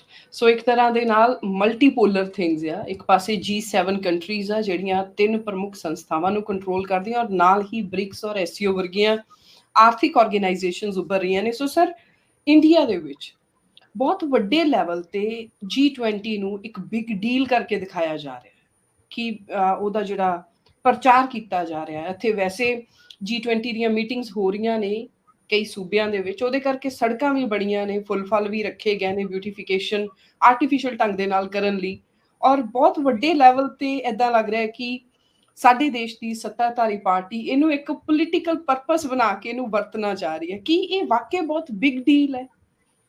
ਨਹੀਂ, ਮੈਂ ਜਿਵੇਂ ਪਹਿਲਾਂ ਜ਼ਿਕਰ ਕੀਤਾ ਕਿ ਇਹ ਜਿਹੜੀ ਸੰਸਥਾ ਹੈ ਜਾਂ ਜਿਹੜੇ ਸੰਮੇਲਨ ਹੋ ਰਹੇ ਨੇ, ਉਹ ਕੋਈ ਫੈਸਲਾ ਨਹੀਂ ਲੈਂਦੇ, ਕੋਈ ਰੈਜ਼ੋਲੂਸ਼ਨ ਪਾਸ ਨਹੀਂ ਹੁੰਦੇ। ਤੁਹਾਨੂੰ ਪਤਾ ਹੋਣਾ ਜਿਹੜੀ ਦਿੱਲੀ 'ਚ ਮੀਟਿੰਗ ਹੋਈ, ਉਹਦੇ 'ਚ ਕੋਸ਼ਿਸ਼ ਕੀਤੀ ਗਈ ਕਿ ਰਸ਼ੀਆ ਦੇ ਖਿਲਾਫ, ਯੂਕਰੇਨ ਰਸ਼ੀਅਨ ਵਾਰ ਦੇ ਵਿੱਚ ਰਸ਼ੀਆ ਦੇ ਖਿਲਾਫ ਕੋਈ ਮਤਾ ਪਾਸ ਕੀਤਾ ਜਾਵੇ। ਪਰ ਜਦੋਂ ਚੀਨ ਨੇ ਤੇ ਰਸ਼ੀਆ ਨੇ ਇਹਦਾ ਵਿਰੋਧ ਕੀਤਾ ਤੇ ਕੋਈ ਮਤਾ ਨਹੀਂ ਪਾਸ ਹੋਇਆ। ਸੋ ਇਸ ਕਰਕੇ ਇਹ ਕੋਈ ਮਤਾ ਨਹੀਂ ਪਾਸ ਕਰ ਸਕਦੇ, ਇਹ ਸਿਰਫ ਗੱਲਾਂ ਬਾਤਾਂ ਕਰਦੇ ਨੇ ਤੇ ਹਵਾ ਬਣਾਉਣ ਵਾਲੀ ਸੰਸਥਾ ਹੈ। ਕਿਉਂਕਿ ਸਾਡੇ ਦੇਸ਼ ਦੇ ਵਿੱਚ ਕਈ ਤਰ੍ਹਾਂ ਦੇ ਬਿਰਤਾਂਤ ਚੱਲ ਰਹੇ ਨੇ। ਇੱਕ ਬਿਰਤਾਂਤ ਚੱਲ ਰਿਹਾ ਕਿ ਜਿਹੜੀ ਜਿਹੜੀਆਂ ਵਿਰੋਧੀ ਪਾਰਟੀਆਂ ਨੇ ਉਹ ਬਿਰਤਾਂਤ ਚਲਾ ਰਹੀਆਂ ਨੇ ਕਿ ਸਾਨੂੰ ਨਫ਼ਰਤ ਦੀ ਰਾਜਨੀਤੀ ਨਹੀਂ, ਸਾਨੂੰ ਜਿਹੜੇ ਡਿਫਰੈਂਟ ਧਾਰਮਿਕ ਫਿਰਕੇ ਨੇ ਉਹਨਾਂ ਨੂੰ ਜੋੜਨ ਦੀ ਰਾਜਨੀਤੀ ਕਰਨੀ ਚਾਹੀਦੀ ਹੈ। ਤੇ ਉਹਨੂੰ ਕਾਊਂਟਰ ਕਰਨ ਵਾਸਤੇ ਇਸ ਸੰਸਥਾ ਦਾ ਇਸਤੇਮਾਲ ਕੀਤਾ ਜਾ ਰਿਹਾ, ਜਾਂ ਇਸ ਤਰ੍ਹਾਂ ਦੀ ਵਿਚਾਰਧਾਰਾ ਬਣ ਰਹੀ ਹੈ ਕਿ ਸਾਡੇ ਜਿਹੜੇ ਬੋਲਣ ਦੀਆਂ ਆਜ਼ਾਦੀਆਂ ਨੇ ਜਾਂ ਸਾਡੀਆਂ ਸੰਸਥਾਵਾਂ ਨੇ, ਖਾਸ ਕਰਕੇ ਜਿਹੜੀਆਂ ਡੈਮੋਕ੍ਰੇਟਿਕ ਜਮਹੂਰੀ ਸੰਸਥਾਵਾਂ ਨੇ, ਜਿਹੜੀ ਡੈਮੋਕ੍ਰੇਸੀ ਦੇ ਪਿੱਲਰ ਨੇ, ਜਿਵੇਂ ਸੁਪਰੀਮ ਕੋਰਟ ਹੈ, ਇਲੈਕਸ਼ਨ ਕਮਿਸ਼ਨ ਹੈ ਜਾਂ ਹਿਊਮਨ ਰਾਈਟਸ ਕਮਿਸ਼ਨ ਨੇ, ਇਹ ਸੰਸਥਾਵਾਂ ਵੀਕ ਹੋਈਆਂ ਨੇ ਤੇ ਇਹਨਾਂ ਨੂੰ ਤਾਕਤਵਰ ਬਣਾਉਣ ਦੀ ਲੋੜ ਹੈ, ਇਹਨਾਂ ਦੀ ਵਰਕਿੰਗ ਨੂੰ ਟਰਾਂਸਪੇਰੈਂਟ ਕਰਨ ਦੀ ਲੋੜ ਹੈ। CBI ਇਸ ਇਨਫੋਰਸਮੈਂਟ ਡਾਇਰੈਕਟਰ ਦੀ ਜਿਹੜੀ ਦੁਰਵਰਤੋਂ ਹੋ ਰਹੀ ਹੈ ਉਹਨੂੰ ਠੀਕ ਕਰਨ ਦੀ ਲੋੜ ਹੈ। ਤੋ ਇਸ ਕਿਸਮ ਦਾ ਜਿਹੜਾ ਬਰਤਾਂਤ ਵਿਰੋਧੀ ਪਾਰਟੀਆਂ ਚਲਾ ਰਹੀਆਂ ਨੇ ਉਹਨੂੰ ਕਾਊਂਟਰ ਕਰਨ ਵਾਸਤੇ ਇਸ ਜਥੇਬੰਦੀ ਦਾ ਜਿਹੜੀ ਰੂਲਿੰਗ ਪਾਰਟੀ ਹੈ ਇਸਤੇਮਾਲ ਕਰਨ ਦੀ ਕੋਸ਼ਿਸ਼ ਕਰ ਰਹੀ ਹੈ। ਪਰ ਇਹ ਇੱਕ ਬਦਲ ਨਹੀਂ ਹੈ ਸਿਆਸੀ ਰੈਲੀਆਂ ਦਾ ਜਾਂ ਇੱਕ ਵਿਚਾਰਧਾਰਕ ਸਟਰਗਲ ਦਾ, ਕਿਉਂਕਿ ਇਹ ਜਿਹੜੇ ਇਹ ਸੈਮੀਨਾਰ ਹੋ ਰਹੇ ਨੇ, ਬਹੁਤ ਸਾਰੀਆਂ ਕਾਨਫਰੰਸਿਸ ਹੋ ਰਹੀਆਂ ਨੇ, ਇਹ 'ਚ ਬਹੁਤ ਸਾਰੇ ਮਾਹਰ ਜਿਹੜੇ ਬਾਹਰੋਂ ਬੁਲਾਏ ਗਏ ਨੇ ਔਰ ਸਰਕਾਰਾਂ ਦੀ ਨੁਮਾਇੰਦਗੀ ਕਰਦੇ ਨੇ। ਤੇ ਉਹੀ ਬੋਲੀ ਬੋਲ ਰਹੇ ਨੇ ਜਿਹੜੀ ਵਿਸ਼ਵ ਬੈਂਕ ਤੇ ਅੰਤਰਰਾਸ਼ਟਰੀ ਮੁਦਰਾ ਫੰਡ ਜਾਂ ਵਿਸ਼ਵ ਵਪਾਰ ਸੰਸਥਾ ਕਹਿ ਰਹੀ ਹੈ। ਤੇ ਇਹਦੇ ਨਾਲ ਜਿਹੜੇ ਹਿੰਦੁਸਤਾਨ ਦੇ ਲੋਕ ਨੇ ਉਹਨਾਂ ਦਾ ਕਾਫੀ ਵਿਰੋਧ ਹੈ। ਫਾਰ ਐਗਜ਼ਾਮਪਲ, ਸਾਡੇ ਮੁਲਕ ਦੇ ਵਿੱਚ ਆਮਦਨ ਦੀ ਜਿਹੜੀ ਵੰਡ ਹੈ ਬਹੁਤ ਕਾਣੀ ਹੋ ਗਈ ਹੈ। 1% ਲੋਕ ਜਿਹੜੇ ਨੇ 90% ਸਾਧਨਾਂ ਦੇ ਕਾਬਜ ਹੋ ਗਏ ਨੇ, ਔਰ ਜਿਹੜੇ 10% ਉੱਪਰਲੀ ਆਬਾਦੀ ਹੈ ਉਹਨਾਂ ਕੋਲ 40% ਤੋਂ ਵੱਧ ਆਮਦਨ ਕੇਂਦਰਿਤ ਹੋ ਗਈ ਹੈ ਤੇ ਆਮ ਲੋਕਾਂ ਕੋਲ ਜਿਹੜੀ ਪਰਚੇਸਿੰਗ ਪਾਵਰ ਹੈ ਘਟ ਗਈ ਹੈ। ਤੇ ਇਹਦੇ ਨਾਲ ਸਾਡੀ ਜਿਹੜੀ ਆਰਥਿਕਤਾ ਹੈ ਉਹਦਾ ਗਰੋਥ ਰੇਟ ਜਿਹੜਾ ਹੈ ਉਹ ਘਟੀ ਜਾ ਰਿਹਾ ਹੈਗਾ। ਵਰਲਡ ਬੈਂਕ ਨੇ, IMF ਨੇ ਸਾਡਾ ਹੁਣ ਉਹ ਹੋਰ ਘਟਾ। ਸੋ ਇਸ ਕਰਕੇ ਇਹ ਜਿਹੜਾ ਇਸ ਕਿਸਮ ਦੇ ਮੁੱਦੇ ਨੇ ਉਹ ਇਹ ਸੰਸਥਾ ਨਾ ਲੈਂਦੀ ਹੈ ਤੇ ਨਾ ਸਰਕਾਰ ਇਸ ਪਾਸੇ ਤਵੱਜੋ ਕਰ ਰਹੀ ਹੈ। ਸਰਕਾਰ ਜਿਹੜੀ ਹੈ ਉਹ ਅਦਾਨੀ ਦਾ ਮੁੱਦਾ ਨਹੀਂ ਡਿਸਕਸ ਕਰਨਾ ਚਾਹੁੰਦੀ। ਸਰਕਾਰ ਜਿਹੜੇ ਵੱਡੇ ਘਰਾਣੇ ਨੇ ਉਹਨਾਂ ਦੀ ਜਿਹੜੀ ਸ਼ਮੂਲੀਅਤ ਹੈ ਹਰ ਖੇਤਰ ਦੇ ਵਿੱਚ ਕਰਨਾ ਚਾਹੁੰਦੀ ਹੈ, ਲੇਕਿਨ ਆਮ ਲੋਕ ਇਸ ਗੱਲ ਦਾ ਵਿਰੋਧ ਕਰ ਰਹੇ ਨੇ। ਤੋ ਇਸ ਕਰਕੇ ਇੱਕ ਜਿਹੜਾ ਵਿਚਾਰਧਾਰਕ ਸਟਰਗਲ ਚੱਲ ਰਹੀ ਹੈ ਸਾਡੇ ਮੁਲਕ ਦੇ ਵਿੱਚ, ਉਹਦਾ ਇਸਤੇਮਾਲ ਕਰਨ ਦੀ ਕੋਸ਼ਿਸ਼ ਕੀਤੀ ਹੈ। ਹਾਂਜੀ ਗਿੱਲ ਸਾਹਿਬ, ਜਿਹੜੀ ਪਿਛਲੀ ਸਰਕਾਰ ਸੀ ਉਹਨੇ ਵੀ ਕੀ ਇਸੇ ਤਰ੍ਹਾਂ ਹੀ ਕੀਤਾ ਸੀ ਜਦੋਂ ਪਿਛਲੀ ਵਾਰ ਇਹ G20 ਦੀ ਪ੍ਰੈਜ਼ੀਡੈਂਸੀ ਆਈ ਸੀ? ਕਿ ਹਰ ਸਰਕਾਰ ਇਦਾਂ ਦੇ ਇੰਟਰਨੈਸ਼ਨਲ ਇਵੈਂਟਸ ਨੂੰ ਬਹੁਤ ਵੱਡਾ ਕਰਕੇ ਆਪਣੇ ਵੋਟ ਬੈਂਕ ਨੂੰ ਕਿਸੇ ਨਾ ਕਿਸੇ ਤਰ੍ਹਾਂ ਦਰਸਾਉਣ ਦੀ ਕੋਸ਼ਿਸ਼ ਕਰਦੀ ਹੈ ਕਿ ਇਸ ਦਾ ਬਹੁਤ ਵੱਡਾ ਕੰਮ ਕਰ ਲਿਆ? ਇਹ ਪਹਿਲਾਂ ਵੀ ਹੋਇਆ ਸੀ? ਨਹੀਂ, ਜਦੋਂ ਸਾਡੇ ਕੋਲ 2002 ਦੇ ਵਿੱਚ ਇਸ ਸੰਸਥਾ ਦੀ ਪ੍ਰਧਾਨਗੀ ਆਈ ਹੈ ਤਾਂ ਉਦੋਂ ਕੋਈ ਬਹੁਤ ਇਸ ਪੱਧਰ ਤੇ ਮੀਟਿੰਗਾਂ ਨਹੀਂ ਕੀਤੀਆਂ ਗਈਆਂ ਤੇ ਨਾ ਹੀ ਇਸ ਗੱਲ ਨੂੰ ਵੱਡੇ ਪੱਧਰ ਤੇ ਪ੍ਰਚਾਰਿਆ ਗਿਆ। ਤੋ ਇਸ ਕਰਕੇ ਉਹ ਸਮਾਂ ਅਲੱਗ ਸੀਗਾ। 2002 ਦਾ ਸਮਾਂ ਜਿਹੜਾ ਹੈਗਾ ਉਹ 2022-23 ਦਾ ਸਮਾਂ ਨਹੀਂ ਹੈ। 22-23 ਦੇ ਸਮੇਂ ਦੇ ਵਿੱਚ ਅਸੀਂ ਇੱਕ ਡਿਫਰੈਂਟ ਕਿਸਮ ਦੇ ਬਰਤਾਂਤ ਵਿੱਚੋਂ ਵਿਚਰ ਰਹੇ ਹਾਂ ਤੇ ਇਹ ਬਰਤਾਂਤ ਜਿਹੜਾ ਹੈ ਇਸ ਵਕਤ ਇਸ ਤਰ੍ਹਾਂ ਦਾ ਬਣ ਰਿਹਾ ਕਿ ਡੈਮੋਕ੍ਰੇਸੀ ਨੂੰ ਕਿਵੇਂ ਬਚਾਇਆ ਜਾਵੇ, ਡੈਮੋਕ੍ਰੇਸੀ ਦੀਆਂ ਸੰਸਥਾਵਾਂ ਨੂੰ ਕਿਵੇਂ ਮੁੜ ਬਹਾਲ ਕੀਤਾ ਜਾਵੇ, ਉਹਨਾਂ ਦੀ ਜਿਹੜੀ ਕ੍ਰੈਡੀਬਿਲਿਟੀ ਹੈ ਉਹ ਕਿਵੇਂ ਕਾਇਮ ਕੀਤੀ ਜਾਵੇ। ਔਰ ਇਸ ਸੰਦਰਭ ਦੇ ਵਿੱਚ ਇਹ ਜਿਹੜੀ ਕਾਨਫਰੰਸਿਸ ਹੋ ਰਹੀਆਂ ਨੇ ਇਹਨਾਂ ਬੁਨਿਆਦੀ ਮੁੱਦਿਆਂ ਦੇ ਉੱਤੇ ਗੱਲਬਾਤ ਨਹੀਂ ਕਰ ਰਹੀਆਂ। ਜਿਵੇਂ ਮੈਂ ਜ਼ਿਕਰ ਕੀਤਾ ਕਿ ਚੰਡੀਗੜ੍ਹ ਦੇ ਵਿੱਚ ਜਿਹੜੀ ਐਗਰੀਕਲਚਰ ਤੇ ਮੀਟਿੰਗ ਹੋਈ ਹੈ, ਉਹਨੇ ਕਿਸਾਨਾਂ ਦੀ ਫਸਲ ਦਾ ਨੁਕਸਾਨ ਜਿਹੜਾ ਬੇਮੌਸਮੀ ਬਾਰਿਸ਼ ਕਰਕੇ ਹੋਇਆ, ਉਹਦੇ ਬਾਰੇ ਜ਼ਿਕਰ ਤੱਕ ਨਹੀਂ ਕੀਤਾ। ਤਾਂ ਇਹਦੇ ਨਾਲ ਜਿਹੜੀ ਕਿਸਾਨ ਨੇ ਉਹ ਇਸ ਗੱਲ ਤੋਂ ਔਖੇ ਨੇ ਕਿ ਸਾਡੇ ਮੁੱਦੇ ਜਿਹੜੇ ਨੇ ਉਹਨਾਂ ਨੂੰ ਦਰਕਿਨਾਰ ਕੀਤਾ ਜਾ ਰਿਹਾ, ਡਿਸਕਸ ਨਹੀਂ ਕੀਤਾ ਜਾ ਰਿਹਾ। ਸਰਕਾਰ ਆਪਣੀ ਵਿਚਾਰਧਾਰਾ ਜਿਹੜੀ ਆ ਉਹ ਲੋਕਾਂ 'ਚ ਪ੍ਰਚਾਰ ਰਹੀ ਆ, ਲੇਕਿਨ ਕਿਸਾਨ ਯੂਨੀਅਨਾਂ ਜਿਹੜੀਆਂ ਨੇ ਉਹ ਡਿਫਰੈਂਟ ਤਰ੍ਹਾਂ ਇੱਕ ਵੱਖਰੇ ਤਰੀਕੇ ਦੇ ਨਾਲ ਸੋਚਦੀਆਂ।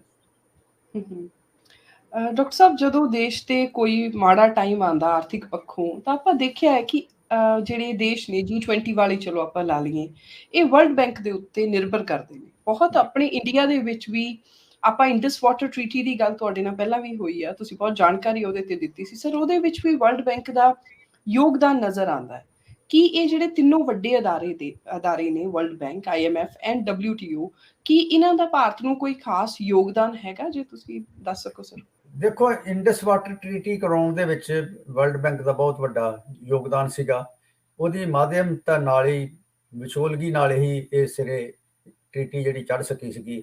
ਔਰ ਇਹ ਟ੍ਰੀਟੀ ਜਿਹੜੀ ਆ, ਇਹ ਕਈ ਵਾਰ ਜਿਹੜੀਆਂ ਨੇ ਉਹਨਾਂ ਨੂੰ ਦੇ ਵਿੱਚੋਂ ਵੀ ਨਿਕਲ ਕੇ ਕਾਇਮ ਰਹੀ ਹੈਗੀ ਆ। ਕਾਰਗਿਲ ਵਾਰ ਹੋਈ ਆ, 65 ਦੀ ਵਾਰ ਹੋਈ ਹੈ, ਫਿਰ 71 ਦੀ ਵਾਰ ਹੋਈ ਹੈ। ਤਾਂ ਇਹ ਟ੍ਰੀਟੀ ਜਿਹੜੀ ਆ ਲਾਸਟਿੰਗ ਸਾਬਤ ਹੋਈ ਆ। ਲੇਕਿਨ ਜਿਹੜਾ 50-60 ਵਾਲਾ ਸਮਾਂ ਸੀਗਾ ਉਹ ਬਦਲ ਚੁੱਕਾ ਹੈ। 1972 ਦੇ ਵਿੱਚ ਇੱਕ UNCTAD ਨਾਂ ਦੀ ਜਥੇਬੰਦੀ, United nation conference on trade and development, ਉਹਨਾਂ ਨੇ ਇੱਕ 74 ਦੇ ਵਿੱਚ ਇੱਕ ਮਤਾ ਪਾਸ ਕਰਾਇਆ ਸੀਗਾ, ਕਿਉਂਕਿ UNCTAD ਦੇ ਵਿੱਚ 1 ਕੰਟਰੀ 1 ਵੋਟ ਹੁੰਦੀ ਹੈ। ਜਿਹੜਾ ਵਰਲਡ ਬੈਂਕ ਹੈ, ਇਹ ਹਿੱਸੇ ਦੀ ਵੋਟ ਦੀ ਵੇਟ ਹੁੰਦੀ ਹੈ। ਜਿਵੇਂ ਅਮਰੀਕਾ ਦੀ ਵੋਟ ਦਾ 24% ਇਕੱਲੇ ਦਾ ਵੇਟ ਹੈ, ਲੇਕਿਨ UNCTAD ਦੇ ਵਿੱਚ ਅਮਰੀਕਾ ਦੀ ਵੋਟ 1 ਹੈ। ਉਹਨਾਂ ਨੇ ਮੈਜੋਰਟੀ ਨਾਲ ਫੈਸਲਾ ਕੀਤਾ ਕਿ ਅੰਤਰਰਾਸ਼ਟਰੀ ਇਕਨੋਮਿਕ ਸਿਸਟਮ ਦੇ ਵਿੱਚ ਫੰਡਾਮੈਂਟਲ ਤਬਦੀਲੀਆਂ ਕਰਨ ਦੀ ਲੋੜ ਹੈ। ਉਹਨੂੰ ਫਿਰ ਅਮਰੀਕਾ ਨੇ ਲਾਗੂ ਨਹੀਂ ਹੋਣ ਦਿੱਤਾ ਅਲਟੀਮੇਟਲੀ। ਫਿਰ ਸੋਵੀਅਤ ਯੂਨੀਅਨ ਟੁੱਟ ਗਿਆ। ਹੁਣ ਨਵਾਂ ਇੱਕ ਸਿਸਟਮ ਆ ਗਿਆ ਜਿਸ 'ਚ ਜਿਹੜੇ ਅਮਰਜਿੰਗ ਇਕੋਨਮੀਜ਼ ਨੇ, ਚੀਨ ਹੈ, ਭਾਰਤ ਹੈ, ਹੋਰ ਦੇਸ਼ ਨੇ, ਇਹ ਇਸ ਸਿਸਟਮ ਤੋਂ ਦੁਖੀ ਨੇ, ਥੋੜੀ ਤਬਦੀਲੀ ਚਾਹੁੰਦੇ ਨੇ, ਤੇ ਉਹ G5 ਜਿਹੜੇ ਨੇ ਹੋਣ ਨਹੀਂ ਦੇ ਰਹੇ। ਤਾਂ ਇਸ ਕਰਕੇ ਅੱਜ ਦਾ ਸੰਦਰਭ ਜਿਹੜਾ ਹੈ ਉਹਦੇ 'ਚ ਵਰਲਡ ਬੈਂਕ, IMF ਦਾ ਰੋਲ ਬਦਲਦਾ ਜਾ ਰਿਹਾ ਹੈਗਾ। ਇਹਦੀ ਇੰਪੋਰਟੈਂਸ ਘਟਦੀ ਜਾ ਰਹੀ ਹੈ। ਜੋ ਪਹਿਲਾਂ ਇੰਪੋਰਟੈਂਸ ਸੀ ਇਹਨਾਂ ਸੰਸਥਾਵਾਂ ਦੀ, ਉਹ ਤੀਜੀ ਦੁਨੀਆ ਦੇ ਮੁਲਕਾਂ ਦੇ ਵਿੱਚ ਓਨੀ ਨਹੀਂ ਰਹੀ। ਇਹਦੇ ਬਦਲ ਦੇ ਵਿੱਚ BRICS ਦਾ ਰੋਲ ਵੱਧਦਾ ਜਾ ਰਿਹਾ, SCO ਦਾ ਰੋਲ ਵੱਧਦਾ ਜਾ ਰਿਹਾ ਹੈਗਾ। ਤਾਂ ਇੱਕ ਨਵੇਂ ਸਿਚੁਏਸ਼ਨ ਦੇ ਵਿੱਚ ਅਸੀਂ ਪਲੇਸਡ ਹਾਂ ਨਾਓ। ਇੱਕ ਮੈਂ ਤੁਹਾਡੇ ਨਾਲ ਪੋਲੀਟੀਕਲ ਸਵਾਲ ਵੀ ਇਸ ਤੋਂ ਅਗਲਾ ਲੈ ਕੇ ਆਣਾ ਹੈ, ਪਰ ਮੈਂ ਇੱਕ ਵਾਰੀ ਚਾਹਾਂਗੀ ਸਰ ਕਿ ਪਾਕਿਸਤਾਨ ਸਾਡਾ ਗੁਆਂਢੀ ਮੁਲਕ, ਜਿਹਦੇ ਵਿੱਚ ਆਪਾਂ ਦੇਖਦੇ ਹਾਂ ਬਹੁਤ ਵੱਡਾ ਆਰਥਿਕ ਸੰਕਟ ਹੈ, ਪਰ ਉੱਥੇ ਰੈਸਕਿਊ ਕਰਨ ਦੇ ਲਈ ਐਵੇਂ ਲੱਗਦਾ ਸੀ ਕਿ ਜਦੋਂ ਵਰਲਡ ਬੈਂਕ ਦੀਆਂ ਮੀਟਿੰਗਾਂ ਐਂਡ ਆਲ ਫੰਡ ਲੈਣ ਦੀਆਂ ਗੱਲਾਂ ਹੋ ਰਹੀਆਂ ਸੀ ਇੰਟਰਨੈਸ਼ਨਲ, ਉਹ ਮੀਟਿੰਗਸ ਤੋਂ ਲੋਕਾਂ ਨੂੰ ਉਮੀਦ ਸੀ ਕਿ ਬਹੁਤ ਕੁਝ ਨਿਕਲੇਗਾ। ਐਵੇਂ ਲੱਗਦਾ ਸੀ ਕਿ ਲੋਕਾਂ ਲਈ ਲਾਸਟ ਹੋਪ ਨੇ ਇਹ ਵੱਡੀਆਂ ਜਥੇਬੰਦੀਆਂ। ਇਹਦੇ ਵਿੱਚ ਫਿਰ ਆਪਾਂ ਕਿਵੇਂ ਦੇਖਾਂਗੇ ਸਰ? ਦੇਖੋ, ਉਹਨਾਂ ਨੇ IMF ਨੂੰ ਲਿਖ ਕੇ ਦਿੱਤਾ ਕਿ ਅਸੀਂ ਪਾਲਿਸੀਜ਼ ਬਦਲਣ ਨੂੰ ਤਿਆਰ ਹਾਂ, ਸਾਨੂੰ ਪੈਸੇ ਦਿਓ। ਤਾਂ ਕਾਫੀ ਦੇਰ ਉਹਨਾਂ ਨੇ ਲਟਕਾਈ ਰੱਖਿਆ ਹੈਗਾ। ਇਸ ਕਰਕੇ ਪਾਕਿਸਤਾਨ ਜਿਹੜਾ ਸੰਤੁਸ਼ਟ ਨਹੀਂ ਹੈ IMF ਤੋਂ, ਕਿਉਂਕਿ ਪਾਕਿਸਤਾਨ ਦੇ ਉੱਤੇ ਜਿਵੇਂ ਸ਼੍ਰੀਲੰਕਾ ਦੇ ਉੱਪਰ ਉਹਨਾਂ ਨੇ ਸ਼ਰਤਾਂ ਲਾ ਕੇ ਪੈਸੇ ਦਿੱਤੇ, ਉੱਦਾਂ ਹੀ ਪਾਕਿਸਤਾਨ ਤੇ ਸ਼ਰਤਾਂ ਲਾ ਰਹੇ ਨੇ। ਤੇ ਜਿਵੇਂ ਸ਼੍ਰੀਲੰਕਾ ਦਾ ਸੰਕਟ ਇਹਦੇ ਨਾਲ ਹੱਲ ਨਹੀਂ ਹੋਇਆ, ਇੱਦਾਂ ਪਾਕਿਸਤਾਨ ਨੂੰ ਵੀ ਮੁਸ਼ਕਲ ਆਏਗੀ। ਇਸ ਕਰਕੇ ਪਾਕਿਸਤਾਨ ਜਿਹੜਾ ਹੈ ਉਹਨੇ ਸ਼ੰਘਾਈ ਜਿਹੜੀ ਕੋਆਪਰੇਸ਼ਨ ਆਰਗੇਨਾਈਜੇਸ਼ਨ ਦੀ ਮੈਂਬਰ ਲਈ ਆ ਹੁਣ, ਜਿਹਦੇ 'ਚ ਬਿਲਾਵਲ ਭੁੱਟੋ ਜਿਹੜਾ ਹੈ ਜ਼ਰਦਾਰੀ, ਉਹ ਗੋਆ 'ਚ ਮੀਟਿੰਗ ਅਟੈਂਡ ਕਰਨ ਆ ਰਹੇ ਨੇ। ਤਾਂ ਮੈਂ ਸਮਝਦਾ ਕਿ ਜਿਹੜੀ ਹੱਥ ਪੈਰ ਮਾਰ ਰਹੇ ਨੇ ਨਾ ਮੁਲਕ, ਉਹ ਇੱਕ ਅਲਟਰਨੇਟਿਵ ਸੋਰਸ ਤੋਂ ਹੁਣ ਹੱਥ ਪੈਰ ਮਾਰ ਰਹੇ ਨੇ, ਕਿਉਂਕਿ ਜਿਹੜੀ ਵਿਸ਼ਵ ਬੈਂਕ ਤੇ IMF ਜਿਹੜਾ ਹੈ ਉਹ ਲੋਕਾਂ ਨੂੰ ਲੋੜ ਸਮੇਂ ਸਮਰੱਥਾ ਦੇ ਹਿਸਾਬ ਨਾਲ ਮਦਦ ਕਰਨ ਨੂੰ ਤਿਆਰ ਨਹੀਂ ਹੈਗੇ, ਜਾਂ ਐਸੀਆਂ ਸ਼ਰਤਾਂ ਤੇ ਤਿਆਰ ਨੇ ਜਿਹੜੀਆਂ ਉਹਨਾਂ ਦੇ ਲੋਕਾਂ ਨੂੰ ਮਨਜ਼ੂਰ ਨਹੀਂ ਹੈਗੀਆਂ। ਹੁਣ ਮਸਲਾ ਇਹ ਹੈ ਕਿ ਜੇ ਸਾਡੇ ਮੁਲਕ ਦੇ ਵਿੱਚ ਕਣਕ ਜਿਹੜੀ ਹੈ ਉਹਦੀ ਪ੍ਰੋਕਿਉਰਮੈਂਟ ਪ੍ਰਾਈਸ 2000 ਰੁਪਏ ਦੇ ਕੁਇੰਟਲ ਦੇ ਹਿਸਾਬ ਨਾਲ ਹੈ, ਪਾਕਿਸਤਾਨ ਦੇ ਵਿੱਚ ਆਟਾ ਜਿਹੜਾ 150 ਰੁਪਏ ਕੁਇੰਟਲ ਵਿਕ ਰਿਹਾ ਹੈਗਾ। ਤਾਂ ਜੇ ਖੁੱਲ ਜੇ ਸਾਡਾ ਵਪਾਰ ਗੁਆਂਢੀ ਮੁਲਕਾਂ ਦੇ ਨਾਲ, ਨਾਲੇ ਤਾਂ ਸਾਡੀ ਕਣਕ ਨਹੀਂ ਰੁੜੇਗੀ, ਨਾਲੇ ਉਹਨਾਂ ਦਾ ਢਿੱਡ ਭਰ ਜਾਏਗਾ। ਸੋ ਇਹ ਜਿਹੜੀਆਂ ਚੀਜ਼ਾਂ ਕਰਨ ਵਾਲੀਆਂ ਨੇ, ਇਹ ਮੈਂ ਸਮਝਦਾ ਕਿ ਇਹ ਜਿਹੜੇ ਸ਼ੰਘਾਈ ਕੋਆਪਰੇਸ਼ਨ ਆਰਗੇਨਾਈਜੇਸ਼ਨ ਹੈ ਉਹਦੇ ਜਿਹੜੇ ਪਲੇਟਫਾਰਮ ਨੇ ਉਹ ਵੱਧ ਯੂਸਫੁਲ ਨੇ ਸਾਨੂੰ। ਤੇ ਸਰ, ਜਦੋਂ ਆਪਾਂ ਜੀਓਪੋਲਿਟਿਕਸ ਨੂੰ ਦੇਖਦੇ ਹਾਂ ਤਾਂ ਇੰਡੀਆ ਦੀ ਸਰਕਾਰ ਜਿਹੜੀ ਅੱਜ ਦੀ ਸਰਕਾਰ ਆ, ਉਹ ਤਾਂ ਪਾਕਿਸਤਾਨ ਦੇ ਨਾਲ ਇੱਕ ਬਹੁਤ ਵੱਡਾ ਕਨਫਲਿਕਟ ਦਿਖਾਉਂਦੇ ਨੇ। ਜਿਹੜਾ ਮੀਡੀਆ ਆ, ਗੋਦੀ ਮੀਡੀਆ ਜਿਨ੍ਹਾਂ ਨੂੰ ਆਪਾਂ ਕਹਿੰਦੇ ਆ, ਉਹ ਵੀ ਹਰ ਟਾਈਮ ਪਾਕਿਸਤਾਨ ਨੂੰ ਹੀ ਭੰਡਦੇ ਨੇ। ਨਾਲ ਆਪਾਂ ਚਾਈਨਾ ਦੀ ਗੱਲ ਕਰਨੀ ਹੈ ਤੇ ਚਾਈਨਾ ਦੇ ਨਾਲ ਵੀ ਆਪਣਾ ਇੱਕ ਬਾਰਡਰ ਦਾ ਕਨਫਲਿਕਟ ਹੈਗਾ ਆ। ਕਈ ਰਿਪੋਰਟਸ ਇਹ ਦਾਅਵਾ ਕਰਦੀਆਂ ਨੇ ਕਿ ਚਾਈਨਾ ਇੰਡੀਅਨ ਟੈਰੀਟਰੀ ਦੇ ਵਿੱਚ ਕਾਫੀ ਅੱਗੇ ਤੱਕ ਲੰਘ ਆਇਆ ਹੈ। ਜਦੋਂ ਆਪਾਂ ਸ਼੍ਰੀਲੰਕਾ ਦੇ ਕ੍ਰਾਈਸਿਸ ਨੂੰ ਦੇਖਦੇ ਹਾਂ ਤਾਂ ਚਾਈਨਾ ਨੇ ਉੱਥੇ ਬਹੁਤ ਵੱਡੀ ਹੈਲਪ ਕੀਤੀ ਹੋਈ ਹੈ ਜੀ ਆਲਰੇਡੀ। ਇੱਕ ਤਰ੍ਹਾਂ ਨਾਲ ਕਿਹਾ ਜਾ ਰਿਹਾ ਕਿ ਆਪਣੀ ਕਲਾਇੰਟ ਸਟੇਟ ਹੀ ਬਣਾ ਲਿਆ ਚਾਈਨਾ ਐਂਡ ਪਾਕਿਸਤਾਨ ਨੂੰ।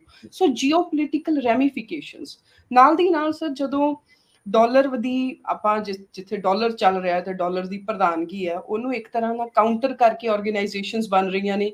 ਇਹਦੀਆਂ ਰੈਮੀਫਿਕੇਸ਼ਨਸ ਕੀ ਹੋ ਸਕਦੀਆਂ ਨੇ, ਇਹਦੇ ਕੀ ਸਿੱਟੇ ਨਿਕਲ ਸਕਦੇ ਨੇ? ਔਰ ਜਿਹੜਾ ਜਿੱਦਾਂ ਹੁਣ ਚਾਈਨਾ ਦਾ ਮਜ਼ਬੂਤ ਹੋਣਾ ਐਸਸੀਓ ਦੇ ਥਰੂ, ਔਰ ਨਾਲ ਦੀ ਨਾਲ ਬਾਰਡਰ ਤੇ ਕਨਫਲਿਕਟ ਵਧਣੇ, ਇਹਨੂੰ ਜੀਓਪੋਲਿਟੀਕਲ ਤੁਸੀਂ ਕਿਵੇਂ ਦੇਖੋਗੇ ਫਿਰ? ਦੇਖੋ, ਇਹ ਮਨਵੀਰ ਮੁਸ਼ਕਲਾਂ ਨੇ ਜਿਹੜੀਆਂ ਕਿ ਅਲਟਰਨੇਟਿਵ ਜਿਹੜਾ ਸਿਸਟਮ ਹੈ ਉਹਨੂੰ ਬਣਨ ਵਿੱਚ ਆ ਰਹੀਆਂ ਨੇ। ਜੇ ਇਹ ਮੁਸ਼ਕਲਾਂ ਵੱਧ ਜਾਂਦੀਆਂ ਨੇ ਤੇ ਇਹ ਸੰਸਥਾ ਬਹੁਤ ਕਾਮਯਾਬ ਨਹੀਂ ਹੋਏਗੀ। ਤੇ ਜੇ ਇਹ ਮੁਲਕ ਜਿਹੜੇ ਨੇ ਆਪਸੀ ਗੱਲਬਾਤ ਦੇ ਨਾਲ ਇਹਨਾਂ ਸਮੱਸਿਆਵਾਂ ਨੂੰ ਹੱਲ ਕਰ ਲੈਂਦੇ ਨੇ ਤੇ ਇਹ ਮਜ਼ਬੂਤ ਸੰਸਥਾ ਬਣ ਸਕਦੀ ਹੈ। ਇਸੇ ਕਰਕੇ ਤੁਸੀਂ ਦੇਖਿਆ ਹੋਣਾ ਕਿ ਬਹੁਤ ਪ੍ਰਵੋਕੇਸ਼ਨ ਦੇ ਬਾਵਜੂਦ ਹਿੰਦੁਸਤਾਨ ਤੇ ਚਾਈਨਾ ਦੇ ਵਿੱਚ ਲੜਾਈ ਨਹੀਂ ਸ਼ੁਰੂ ਹੋਈ। ਬਾਵਜੂਦ ਇਸ ਗੱਲ ਦੇ ਕਿ ਛੋਟੀਆਂ-ਮੋਟੀਆਂ ਘਟਨਾਵਾਂ ਜ਼ਰੂਰ ਹੋਈਆਂ ਨੇ, ਕੁਝ ਫੌਜੀ ਜਵਾਨ ਸਾਡੇ ਇੱਧਰ ਸ਼ਹੀਦ ਹੋਏ ਨੇ, ਕੁਝ ਉੱਧਰ ਸ਼ਹੀਦ ਹੋਏ ਨੇ, ਲੇਕਿਨ ਕੋਈ ਕਨਫਲਿਕਟ ਮੇਜਰ ਵਾਰ ਦੇ ਵਿੱਚ ਨਹੀਂ ਹੋਈ। ਇਹ ਮੈਂ ਸਮਝਦਾ ਸਮਝਦਾਰੀ ਵਾਲੀ ਗੱਲ ਹੈ। ਇਸੇ ਤਰ੍ਹਾਂ ਪਾਕਿਸਤਾਨ ਦੇ ਨਾਲ ਕਾਰਗਲ ਤੋਂ ਬਾਅਦ ਸਾਡੀ ਕੋਈ ਮੇਜਰ ਲੜਾਈ ਨਹੀਂ ਹੋਈ। ਘਟਨਾਵਾਂ ਹੋਈਆਂ ਨੇ, ਟੈਨਸ਼ਨ ਹੋਈ ਹੈ। ਦੋਨਾਂ ਪਾਸਿਆਂ ਤੋਂ ਇਦਾਂ ਦੀ ਸੋਚ ਵਾਲੇ ਬੰਦੇ ਮੌਜੂਦ ਨੇ ਜਿਹੜੇ ਚਾਹੁੰਦੇ ਨੇ ਕਿ ਟੈਨਸ਼ਨ ਘਟੇ, ਔਰ ਜਿਹੜਾ ਸਾਡਾ ਡਿਫੈਂਸ ਬਜਟ ਅਸੀਂ ਖਰਚ ਰਹੇ ਹਾਂ ਬਾਹਰੋਂ ਹਥਿਆਰ ਖਰੀਦਣ ਵਾਸਤੇ, ਉਹ ਜੇ ਅਸੀਂ ਲੋਕਾਂ ਦੇ ਵੈਲਫੇਅਰ ਵਾਸਤੇ ਖਰਚੀਏ ਤੇ ਸਾਡੀ ਬਿਹਤਰੀ ਦੋਵੇਂ ਪਾਸੇ ਹੋ ਸਕਦੀ ਹੈ। ਕੋਆਪਰੇਸ਼ਨ ਜਿਹੜੀ ਆ ਇਹ ਕੀ ਟੂ ਸਕਸੈਸ ਹੁੰਦੀ ਆ। ਜਿਹੜੀ ਕਨਫਲਿਕਟ ਹੈ ਇਹ ਕੀ ਟੂ ਡਿਸਟਰਕਸ਼ਨ ਹੁੰਦੀ ਆ। ਵਾਰ ਹਮੇਸ਼ਾ ਡਿਸਟਰਕਟਿਵ ਹੁੰਦੀ ਆ। ਵਾਰ ਜਿਹੜੀ ਆ ਉਹ ਕਿਸੇ ਤਰ੍ਹਾਂ ਦੀ ਕੰਸਟਰਕਸ਼ਨ ਨਹੀਂ ਕਰਦੀ। ਉਹ ਹਿਊਮਨ ਲਾਸ ਵੀ ਉਹਦੇ 'ਚ ਹੁੰਦਾ, ਪ੍ਰਾਪਰਟੀ ਦਾ ਲਾਸ ਵੀ ਹੁੰਦਾ। ਤੇ ਅੱਜ ਕੱਲ੍ਹ ਤਾਂ ਨਿਊਕਲੀਅਰ ਵੈਪਨ ਦਾ ਖਤਰਾ ਬਣਿਆ ਰਹਿੰਦਾ ਕਿ ਇਸ ਖਿੱਤੇ ਦੇ ਵਿੱਚ 3 ਮੁਲਕ ਜਿਹੜੇ ਨੇ, ਪਾਕਿਸਤਾਨ, ਹਿੰਦੁਸਤਾਨ ਤੇ ਚਾਈਨਾ, ਜਿਹੜੇ ਨੇ ਨਿਊਕਲੀਅਰ ਕੰਟਰੀ ਨੇ। ਤੇ ਇਸ ਕਰਕੇ ਇਹਨਾਂ 'ਚ ਤਾਂ ਬਿਲਕੁਲ ਹੀ ਵਾਰ ਨਹੀਂ ਹੋਣੀ ਚਾਹੀਦੀ। ਕਨਫਲਿਕਟ ਜਿਹੜੀ ਆ ਉਹਨੂੰ ਘਟਾਉਣਾ ਚਾਹੀਦਾ ਤੇ ਡੀ ਐਸਕੇਲੇਸ਼ਨ ਜਿਹੜੀ ਆ ਉਹ ਟੈਨਸ਼ਨ ਦੀ ਕਰਨੀ ਚਾਹੀਦੀ ਹੈ।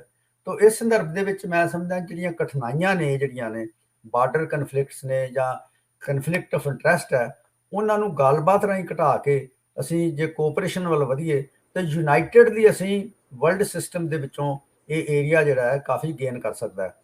ਮੈਂ ਇੱਕ ਹੋਰ ਤੁਹਾਨੂੰ ਗੱਲ ਦੱਸਣੀ ਚਾਹੁੰਦਾ ਤੁਹਾਡੇ ਥਰੂ ਦਰਸ਼ਕਾਂ ਨੂੰ ਕਿ 1750 ਦੇ ਵਿੱਚ ਜਿਹੜੀ ਕੁੱਲ ਦੁਨੀਆ ਦੀ ਇੰਡਸਟਰੀਅਲ ਆਊਟਪੁੱਟ ਹੈ ਉਹਦਾ 56% ਜਿਹੜਾ ਹੈ ਉਹ ਚਾਈਨਾ ਤੇ ਹਿੰਦੁਸਤਾਨ ਦੇ ਵਿੱਚ ਸੀਗਾ। 32% ਜਿਹੜਾ ਸੀ ਚਾਈਨਾ ਦੇ ਕੋਲ ਸੀਗਾ ਤੇ ਜਿਹੜਾ 24% ਹਿੰਦੁਸਤਾਨ ਦੇ ਵਿੱਚ ਸੀਗਾ। ਤੇ ਇਸ ਕਰਕੇ ਹੁਣ ਅਸੀਂ ਫਿਰ ਉਧਰ ਨੂੰ ਜਾ ਰਹੇ ਹਾਂ। ਇੱਕ ਫੇਜ਼ ਐਸਾ ਆਇਆ ਕਿ ਸਾਡੇ ਦੋਵਾਂ ਮੁਲਕਾਂ ਦੇ ਵਿੱਚ 2% ਵਰਲਡ ਜੀਡੀਪੀ ਰਹਿ ਗਈ। ਤੇ ਹੁਣ ਅਸੀਂ ਸਾਡੇ ਦੋਵਾਂ ਮੁਲਕਾਂ 'ਚ 17-18% ਜੀਡੀਪੀ ਆ ਗਈ ਆ। ਤੇ ਜੇ ਇਦਾਂ ਅਸੀਂ ਚੱਲਦੇ ਰਹੇ ਤੇ ਅਸੀਂ ਜਿਹੜਾ ਵਰਲਡ ਦਾ ਬੈਲੈਂਸ ਆ ਆਰਥਿਕਤਾ ਦਾ, ਉਹ ਏਸ਼ੀਆ ਦੇ ਪੱਖ ਵਿੱਚ ਕਰ ਸਕਦੇ ਹਾਂ। ਤੇ ਇਹ ਸਮਝਦਾਰੀ ਤੇ ਡਿਪੈਂਡ ਕਰਦਾ ਇਹਨਾਂ ਮੁਲਕਾਂ ਦੀ ਲੀਡਰਸ਼ਿਪ ਦੇ ਉੱਤੇ ਕਿ ਉਹ ਕਿਸ ਤਰ੍ਹਾਂ ਮੁਲਕਾਂ ਨੂੰ ਅੱਗੇ ਲੈ ਕੇ ਚੱਲਦੇ ਨੇ ਔਰ ਕਿਵੇਂ ਕਨਫਲਿਕਟ ਜਿਹੜੀ ਇਹਨਾਂ ਮੁਲਕਾਂ ਦੇ ਵਿਚਾਲੇ ਆ, ਭਾਵੇਂ ਟੈਰੀਟਰੀ ਦੀ ਕਨਫਲਿਕਟ ਹੈ, ਭਾਵੇਂ ਆਰਥਿਕ ਸੰਬੰਧਾਂ ਦੀ ਕਨਫਲਿਕਟ ਹੈ, ਉਹਨਾਂ ਨੂੰ ਕਿਵੇਂ ਮੈਨੇਜ ਕਰਦੇ ਨੇ। ਜੇ ਮੈਨੇਜ ਕਰ ਜਾਣਗੇ ਤਾਂ ਫਿਰ ਡਾਲਰ ਦੀ ਸਰਦਾਰੀ ਘਟਾ ਵੀ ਲੈਣਗੇ। ਤਾਂ ਜੇ ਉਹ ਮੈਨੇਜ ਨਹੀਂ ਕਰਨਗੇ ਤਾਂ ਫਿਰ ਜਿਹੜੇ G7 ਨੇ ਉਹਨਾਂ ਦੀ ਮੁੜ ਕੇ ਇਹਨਾਂ ਦੇ ਉੱਤੇ ਜਿਹੜੀ ਸਰਦਾਰੀ ਆ ਉਹ ਲਗਾਤਾਰ ਕਾਇਮ ਰਹੇਗੀ। ਸੋ ਇਸ ਕਰਕੇ ਮੈਂ ਸਮਝਦਾ ਕਿ ਇਹਨਾਂ ਮੁਲਕਾਂ ਨੂੰ ਸਮਝਦਾਰੀ ਤੋਂ ਕੰਮ ਲੈਣਾ ਚਾਹੀਦਾ ਹੈ। ਗੱਲਬਾਤ ਰਾਹੀਂ ਇਹ ਟੈਨਸ਼ਨ ਜਿਹੜੀ ਆ ਘਟਾ ਕੇ ਅੱਗੇ ਵਧਣ ਦੀ ਕੋਸ਼ਿਸ਼ ਕਰਨੀ ਚਾਹੀਦੀ ਹੈ ਕਿ ਆਪਸ ਵਿੱਚ ਲੜਨ ਨਾਲ ਇਹਨਾਂ ਦਾ ਨੁਕਸਾਨ ਹੋਏਗਾ, ਇਕੱਠੇ ਹੋ ਕੇ ਚੱਲਣ ਨਾਲ ਫਾਇਦਾ ਹੋਏਗਾ।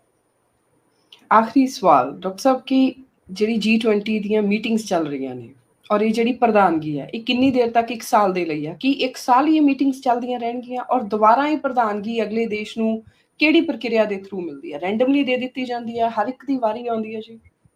ਇਹ ਦੇਖੋ, ਇਹ ਚਾਈਨਾ ਕੋਲ ਵੀ ਪ੍ਰਧਾਨਗੀ ਰਹਿ ਚੁੱਕੀ ਹੈ, ਸਾਊਥ ਅਫਰੀਕਾ ਕੋਲ ਵੀ ਰਹਿ ਚੁੱਕੀ ਹੈ, ਰਸ਼ੀਆ ਕੋਲ ਵੀ ਰਹਿ ਚੁੱਕੀ ਹੈ। ਤਾਂ ਇਹ ਜਿਹੜੇ ਮੁਲਕ ਨੇ ਉਹਨਾਂ ਨੂੰ ਰੋਟੇਸ਼ਨ 'ਚ ਪ੍ਰਧਾਨਗੀ ਮਿਲਦੀ ਹੈਗੀ ਆ। ਸੋ ਹਿੰਦੁਸਤਾਨ ਕੋਲ ਦੂਸਰੀ ਟਾਈਮ ਆਈ ਹੈਗੀ ਆ। ਤਾਂ ਇਸ ਕਰਕੇ ਅਗਲੇ ਸਾਲ ਕਿਸੇ ਹੋਰ ਕੇ ਚੱਲ ਜਾਏਗੀ। ਸਾਡੇ ਕੋਲ ਜਿਹੜੀ ਪ੍ਰਧਾਨਗੀ ਆਈ ਆ ਉਹ ਇੰਡੋਨੇਸ਼ੀਆ ਤੋਂ ਘੁੰਮਦੀ ਘਮਾਉਂਦੀ ਆਈ ਆ। ਸੋ ਇਸ ਕਰਕੇ ਅਗਲੇ ਸਾਲ ਜਿਹੜੀ ਪ੍ਰਧਾਨਗੀ ਹੈ ਦਸੰਬਰ ਦੇ ਵਿੱਚ ਕਿਸੇ ਹੋਰ ਮੁਲਕ ਨੂੰ ਅਨਾਉਂਸ ਕਰਤੀ ਜਾਏਗੀ, ਤਾਂ ਉੱਥੇ ਇਹੋ ਜਿਹੀਆਂ ਮੀਟਿੰਗਾਂ ਹੋਣਗੀਆਂ ਔਰ ਗੱਲਬਾਤ ਚੱਲਦੀ ਰਹੇਗੀ। ਤੋ ਇਸ ਕਰਕੇ ਇਹ ਜਿਹੜੀ ਸੰਸਥਾ ਹੈ, ਇਹ ਜਿਹੜੀ ਹਵਾ ਬਣਾਉਣ ਵਾਲੀ ਸੰਸਥਾ ਤੇ ਕਹੀ ਜਾ ਸਕਦੀ ਆ। ਇਹ ਕੋਈ ਸਮਾਜਿਕ ਤਬਦੀਲੀ ਵਾਲੀ ਸੰਸਥਾ ਨਹੀਂ ਹੈ, ਤੇ ਨਾ ਹੀ ਗਰਾਊਂਡ ਦੇ ਉੱਤੇ ਕੋਈ ਚੇਂਜ ਕਰਨ ਵਾਲੀ ਸੰਸਥਾ ਹੈਗੀ ਆ। ਸੋ ਇਸ ਕਰਕੇ ਇਹਦੇ ਤੋਂ ਇਹਨੂੰ ਧਿਆਨ ਨਾਲ ਸਮਝਣ ਦੀ ਲੋੜ ਹੈ, ਔਰ ਇਹ ਦੇਖਣ ਦੀ ਲੋੜ ਹੈ ਕਿ ਇੱਥੇ ਸਾਡੇ ਲੋਕਾਂ ਦੇ ਖਿਲਾਫ ਹਵਾ ਨਾ ਬਣ ਜਾਵੇ। ਸਾਡੇ ਲੋਕਾਂ ਦੇ ਹੱਕ 'ਚ ਜੇ ਗੱਲਬਾਤ ਬਣਦੀ ਹੈ ਤਾਂ ਸਾਨੂੰ ਲਾਈਕ ਕਰਨਾ ਚਾਹੀਦਾ। ਜੇ ਸਾਨੂੰ ਲੱਗਦਾ ਸਾਡੇ ਲੋਕਾਂ ਦੇ, ਕਿਸਾਨਾਂ ਦੇ, ਮਜ਼ਦੂਰਾਂ ਦੇ ਖਿਲਾਫ ਇਹ ਹਵਾ ਬਣਾ ਰਹੀ ਸੰਸਥਾ ਹੈ, ਤਾਂ ਫਿਰ ਲੋਕੀ ਇਹਨੂੰ ਲਾਈਕ ਨਹੀਂ ਕਰਨਗੇ। ਗਿੱਲ ਸਾਹਿਬ, ਤੁਸੀਂ ਆਪਣਾ ਬਹੁਤ ਕੀਮਤੀ ਸਮਾਂ ਕੱਢਿਆ, ਇਹ ਵਿਚਾਰ ਸਾਡੇ ਨਾਲ ਸਾਂਝੇ ਕੀਤੇ, ਔਰ ਮੈਂ ਉਮੀਦ ਕਰਦੀ ਹਾਂ ਕਿ ਇਹ ਵੀਡੀਓ ਬਹੁਤ ਹੀ ਇਨਫੋਰਮੇਟਿਵ ਰਹੀ ਹੋਏਗੀ ਦਰਸ਼ਕਾਂ ਦੇ ਲਈ।